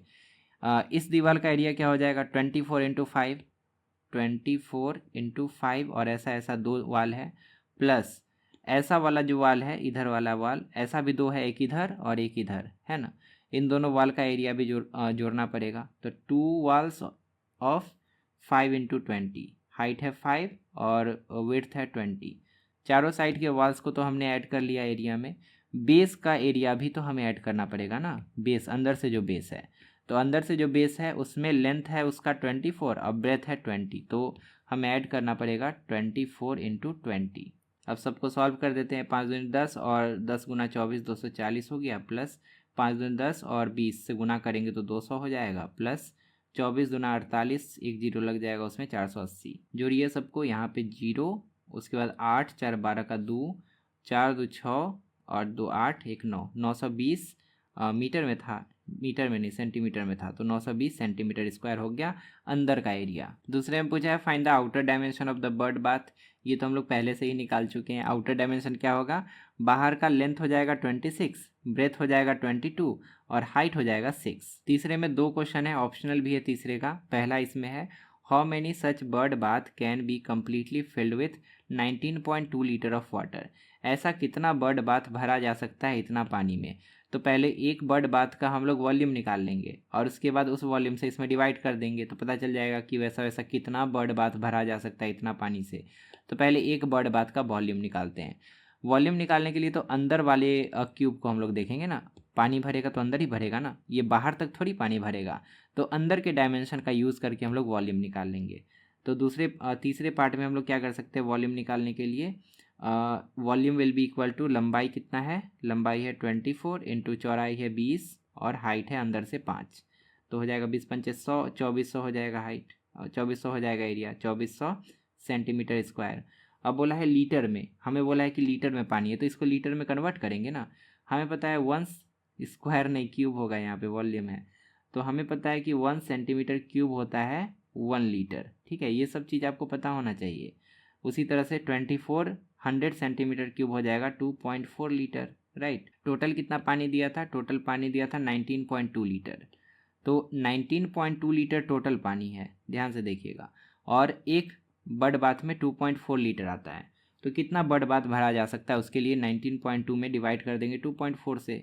ये पॉइंट हट गया, 2 से काट देते हैं, ये 12 हो जाएगा। ये 2 से काटेंगे तो 6 और 9 96 हो जाएगा। फिर ये 12 से 8 बार में कट गया, 12 96, तो यहाँ पे 8 आ गया है ना। मतलब ऐसा ऐसा 8 बर्ड बाथ भरा जा सकता है अगर हमारे पास 19.2 लीटर्स ऑफ वाटर हो। स्टेटमेंट अभी हम दिखा देंगे कैसे कैसे लिखना है, चिंता मत कीजिए, अभी समझिए बस कॉन्सेप्ट को। तीसरे का ऑप्शनल भी था, ये नहीं बना तो ये भी बना सकते हैं। इसमें बोला है find the volume of material used in making 1 bird bath. ये जो बर्ड बाथ बनाया गया है, इसमें मटेरियल कितना यूज हुआ है उसका आपको डेटा बताना है। तो देखिए ध्यान से, कितना मटेरियल इसमें यूज़ होगा। तो पहले तो बाहर वाले डायमेंशन के साथ इस क्यूब का वॉल्यूम निकाल लेंगे, जिससे कि पूरा वॉल्यूम हमें मिल जाएगा। उसके बाद ये जो अंदर का खोखलापन है ना, उसको माइनस कर देंगे अंदर के डायमेंशन के साथ जो वॉल्यूम निकलेगा, जो कि अभी जस्ट निकाले हैं 2400 सेंटीमीटर क्यूब। तो बाहर का वॉल्यूम कितना आएगा? बाहर का वॉल्यूम आ जाएगा 26 गुना 22 गुना हाइट कितना है 6। तो बाहर का volume, big volume equal to हो जाएगा 26 गुना 22 गुना 6, ये हो जाएगा 3432 सेंटीमीटर क्यूब। और इसमें से अंदर का वॉल्यूम घटा देंगे तो मटेरियल का हमें मिल जाएगा वॉल्यूम, ये हो जाएगा स्मॉल वॉल्यूम हमें पता है 2400, तो इतना सेंटीमीटर क्यूब हमें पता है। तो इसका मटेरियल का वॉल्यूम कितना हो जाएगा 3432 माइनस 2400, यानी कि आंसर हमें मिल जाएगा 1032 सेंटीमीटर क्यूब। इतना मटेरियल रिक्वायर्ड होगा इस बाथटब को बनाने में। तो इस तरह से हमने सारे क्वेश्चंस को सॉल्व कर लिया। अब चलिए इसका स्टेटमेंट हम आपको दिखा देते हैं। सबसे पहले क्या किया है कि जो बाथटब है उसका सरफेस एरिया निकाला है, अंदर वाला सरफेस एरिया जिस पे पेंट किया जाएगा। तो यहाँ पे देखिए फार्मूला लगाया है, आप फार्मूला को रट के जाइएगा, डेफिनेटली गलती होगा। तो फार्मूला आपको रट के नहीं जाना है, फार्मूला आपको एट अ टाइम वहीं बनाना है। ठीक है, जो जो सरफेस को कंसिडर करना चाहिए उस सरफेस का एरिया को बस जोड़ दीजिएगा, फार्मूला का ज़रूरत ही नहीं है ना। यहाँ पे देखिए 920 आया है और हम कोई फार्मूला यूज़ नहीं किए थे, हम बस देखे थे कि कौन कौन सा सरफेस पेंट होने वाला है, बस उसका एरिया को जोड़ दिए, तो मेरा भी 920 आ गया। उसके बाद आउटर डायमेंशन निकाला है, तो लेंथ निकालने के लिए दोनों तरफ एक एक जोड़ा है, 26 आ गया। ब्रेथ निकालने के लिए भी दोनों तरफ एक एक जोड़ा है, 22 आ गया।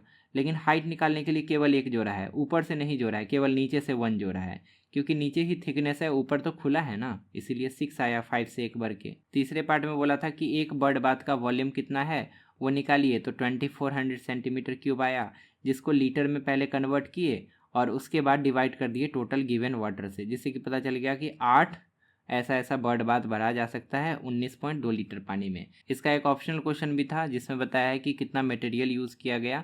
तो बाहर का डायमेंशन के साथ हम लोग वॉल्यूम निकाल लेंगे और उसमें से अंदर के डायमेंशन वाला वॉल्यूम को घटा देंगे, जिससे कि हमें मटेरियल का वॉल्यूम पता चल जाएगा 1032 सेंटीमीटर क्यूब। अब चलिए लास्ट क्वेश्चन पे आते हैं। एकदम लंबा सा कथा इसमें लिख दिया है, इसको पढ़ने का हिम्मत नहीं है, आप इसको पढ़ लीजिएगा। वैसे ज़्यादा कुछ इंपॉर्टेंट होता नहीं है, जो मेन पॉइंट है उस पर आते हैं। इसमें बताया गया कि 3600 स्टूडेंट्स हैं, उनका डेटा हमें 2 पाई चार्ट के रूप में दिया गया है। 2 सेशन इसमें दिए गए हैं, 2019-20 का भी सेशन है बिफोर पैंडेमिक और 2024-25 का भी सेशन है आफ्टर पैंडेमिक का। और इन दोनों पाई चार्ट से रिलेटेड हमें कुछ क्वेश्चंस पूछे गए हैं, उसका आंसर हमें करना है। पाई चार्ट में देखिए सारे एंगल्स दिए गए हैं, लेकिन कुछ एंगल्स मिसिंग है, जैसे कि इसमें ये एंगल मिसिंग है और इसमें ये एंगल मिसिंग है, तो पहले उसको निकाल ही लेते हैं। यहाँ पे इधर से इधर 160 है, इधर से इधर 80 है, तो दोनों मिला के 240 हो गया और इधर 90 हो गया। तो 240 और 90 कितना हो गया, 9 4 13, यानी कि 330 हो गया। और हमें पता है कि टोटल एंगल कितना होता है 360 होता है, जिसमें कि 330 तो दिया ही है। मतलब ये जो बचा हुआ एंगल है वो कितना डिग्री होगा, ये हो जाएगा 30 डिग्री, राइट। तो ये हम लोग निकाल लिए। उसके बाद इसको देखिए, इधर है 40 60 100 हो गया, उसके बाद 180 हो गया, उसके बाद 110 और जोड़ना है 180 में, 180 प्लस 110 ये हो जाएगा 290। मतलब ये जो बचा हुआ एंगल है ये 360 में 290 को माइनस करने पर हमें मिल जाएगा, है ना। ये माइनस करेंगे तो 70 डिग्री आ जाएगा, मतलब बाईसाइकिल चलाने वालों का जो पोर्शन है यहाँ पे वो 70 डिग्री से इंडिकेट किया गया है। अब चलिए क्वेश्चन पे आते हैं। क्वेश्चन में पहला क्या पूछा है, find the number of students who walk to school during session 19-20। 19-20 में कितने बच्चे वॉक करके स्कूल जाते थे। तो ध्यान से देखिए, वॉक करने वाले का सेक्टर जो है वो 30 डिग्री से इंडिकेट किया गया है। अब 30 डिग्री का वैल्यू क्या है, टोटल स्टूडेंट्स कितने हैं 3600। ध्यान से देखिए क्वेश्चन में दिया है 3600 टोटल स्टूडेंट्स है, तो टोटल है 3600 और उसको उसमें से 30 डिग्री जो रिप्रेजेंट करता है आउट ऑफ 360 डिग्री वो है वॉक करके जाने वालों की संख्या। अब हमें इसको सॉल्व करना है, पता चल जाएगा वॉक करके कितने लोग जाते हैं। सॉल्व कर देते हैं, 0 0 कट गया, 3 से कट जाएगा ये 12 बार में, 12 3 36 और 0 0, यानी कि 300 बच्चे ऐसे हैं जो कि वॉक करके स्कूल जाते थे 2019-20 सेशन में। ठीक है, इसका स्टेटमेंट भी अभी दिखा देंगे। दूसरा क्वेश्चन है, find the number of student who come to school by bicycle during session 2024-25। 2024-25 में साइकिल से आने वाले बच्चों की संख्या क्या है। 24-25 में साइकिल से आने वाले बच्चों का जो पोर्शन है वो 70 डिग्री से मार्क किया गया है ना। तो 70 डिग्री आउट ऑफ कितना 360 डिग्री, ये है साइकिल से आने वाले बच्चों का फ्रैक्शन। और टोटल से मल्टीप्लाई कर देंगे तो हमें मिल जाएगा कितने बच्चे साइकिल से आते हैं, समझे। तो 360 का 0 0 कट गया, 36 से ये 10 टाइम में कट गया, 70 इंटू 10 यानी कि 700 बच्चे जो हैं वो साइकिल से आते हैं। इसका भी आंसर मिल गया। तीसरा जो क्वेश्चन इसमें है, इसमें पूछा है find the difference between the number of student using private van before and after pandemic. Private van इस्तेमाल करने वाले बच्चों की संख्या का डिफरेंस क्या है बिफोर एंड आफ्टर पैंडेमिक। तो ध्यान से देखिए, बिफोर पैंडेमिक कितने बच्चे साइकिल से आते थे, तो हम लोग केवल परसेंटेज ही देख लेंगे, है ना। परसेंटेज देख लेंगे, परसेंटेज नहीं डिग्री ही देख लेंगे, डिग्री में कितना अंतर आया है, उसके बाद उसको फिर नंबर में कन्वर्ट कर देंगे। पहले प्राइवेट वैन से 160 डिग्री के बराबर बच्चे आते थे, अब आते हैं 80 डिग्री के बराबर, मतलब कितना डिफरेंस आ गया, 80 डिग्री का डिफरेंस आ गया। अब 80 डिग्री कितने बच्चे को रिप्रेजेंट करते हैं, बस हमें वो निकाल लेना है। उसके लिए क्या करेंगे, 80 डिग्री आउट ऑफ 360 डिग्री और इसको मल्टीप्लाई कर देंगे टोटल बच्चों की संख्या से, है ना, 3600 से। तो ये 10 बार में कट गया और 80 इंटू 10 800 बच्चे जो हैं यहाँ पे आंसर हो जाएगा। मतलब 800 बच्चों की कमी आ गई, पहले प्राइवेट वैन से ज़्यादा बच्चे आते थे, अब 800 बच्चे कम आने लगे। और चौथा क्वेश्चन इसमें क्या है, और देखिए एक और पूछा है, find the difference between the number of student using school bus before and after pandemic. जैसे प्राइवेट वैन का किए वैसे स्कूल बस का भी करेंगे। तो बिफोर एंड आफ्टर पैंडेमिक जो है स्कूल बस का क्या डिफरेंस आया, देखिए। बिफोर पैंडेमिक स्कूल बस से 80 डिग्री के बराबर बच्चे आते थे और आफ्टर पैंडेमिक जो है 110 डिग्री के बराबर बच्चे आने लगे, मतलब बढ़ गए ना। तो कितना इंक्रीज़ यहाँ पे हुआ, कितना डिग्री का इंक्रीज़ हुआ, 80 से 90 100 110 30 डिग्री का इंक्रीज़ हुआ। तो 30 डिग्री से कितने बच्चे रिप्रेजेंट होते हैं, 30 डिग्री से 30/360 इंटू 3600 इतने बच्चे रिप्रेजेंट होते हैं। इसको कैंसिल कर देंगे 10 टाइम्स में, 300 बच्चे ज़्यादा आने लगे, है ना। यहाँ पे 300 बच्चे ज़्यादा आने लगे। और प्राइवेट वैन में क्या हुआ था कि 800 बच्चे कम आने लगे थे, है ना। तो अब चलिए इसका स्टेटमेंट हम आपको दिखा देते हैं। सबसे पहले क्वेश्चन में पूछा था कि कितने बच्चे जो हैं वो वॉक करके स्कूल जाते हैं, तो उसका पहले डिग्री हम लोग निकाले, सेक्टर का एंगल 30 डिग्री, और उसको 30/360 इंटू टोटल बच्चों से मल्टीप्लाई करके पता कर लिए कि कितने बच्चे वॉक करके स्कूल जाते हैं। उसके बाद दूसरा में क्या पूछा था कि कितने बच्चे स्कूल साइकिल से आते हैं, तो उसका एंगल निकाले 70 डिग्री, और 70/360, 70 आउट ऑफ 360 वो साइकिल चलाने वाले बच्चों का रिप्रेजेंटेशन है। इस फ्रैक्शन को मल्टीप्लाई कर दिए टोटल बच्चों से, तो मिल गया 700 बच्चे साइकिल से आते हैं। और तीसरे क्वेश्चन में क्या पूछा था, 2 पार्ट इसका था, है ना। इसमें पूछा था कि प्राइवेट वैन से पहले और बाद कितने बच्चों का डिफरेंस आया। तो पहले था 160 डिग्री और अब हो गया 80 डिग्री, तो डिफरेंस हो गया 80 डिग्री का। और 80 डिग्री से कितने बच्चे रिप्रेजेंट होते हैं, 800 बच्चे, निकल गया 800 आंसर, हमारा भी उतना ही आया था। और इसका जो ऑप्शनल क्वेश्चन है उसमें क्या था कि बताइए कि स्कूल बस से आने वाले बच्चों की संख्या में कितनी कमी आई, क्या चेंज आया। तो बाद में था 110 और पहले था 80, है ना, बच्चे बढ़ गए थे, 30 डिग्री चेंज आया था। तो यहाँ पे 30 डिग्री का रिप्रेजेंटेशन हम लोग निकालेंगे तो 300 बच्चे आएंगे। तो इस तरह से हम लोग बना सकते हैं। एक और चीज़ लिखा है, alternate method will be accepted, मतलब ज़रूरी नहीं कि आप ऐसे बनाएं, आप दूसरे तरीके से बना सकते हैं, वो मेथड भी एक्सेप्टेबल होगा। जैसे कि यहाँ पे पहले एंगल को पहले सब्ट्रैक्ट कर दिया ना, आप पहले इसका नंबर निकाल लीजिए, इसका नंबर निकाल लीजिए और फिर बाद में उस नंबर को सब्ट्रैक्ट कर दीजिए, तो भी आपका कोई नहीं काटेगा, वो भी सही होगा। तो फाइनली हमने सेट 1 के सारे क्वेश्चंस को डिस्कस कर लिया। इंपॉर्टेंट क्वेश्चन आंसर आपको इस वाले बुक में मिल जाएंगे, आप इसको परचेज कर लीजिएगा। यहाँ पर व्यू प्रोडक्ट का आइकन है, उस पर क्लिक कीजिए, आपको परचेज करने का लिंक मिल जाएगा। लेफ्ट साइड में क्लिक करके आप प्लेलिस्ट ओपन कर सकते हैं, जहाँ पे आपको और भी मॉडल पेपर के डिस्कशंस मिल जाएंगे। और राइट साइड में क्लिक करके आप अगला वीडियो देख सकते हैं। फिलहाल इस वीडियो में इतना ही, मिलता है अगली क्लास में एक नए टॉपिक के साथ। तब तक के लिए अपना ध्यान रखिए और अच्छे से पढ़ाई करते रहिए।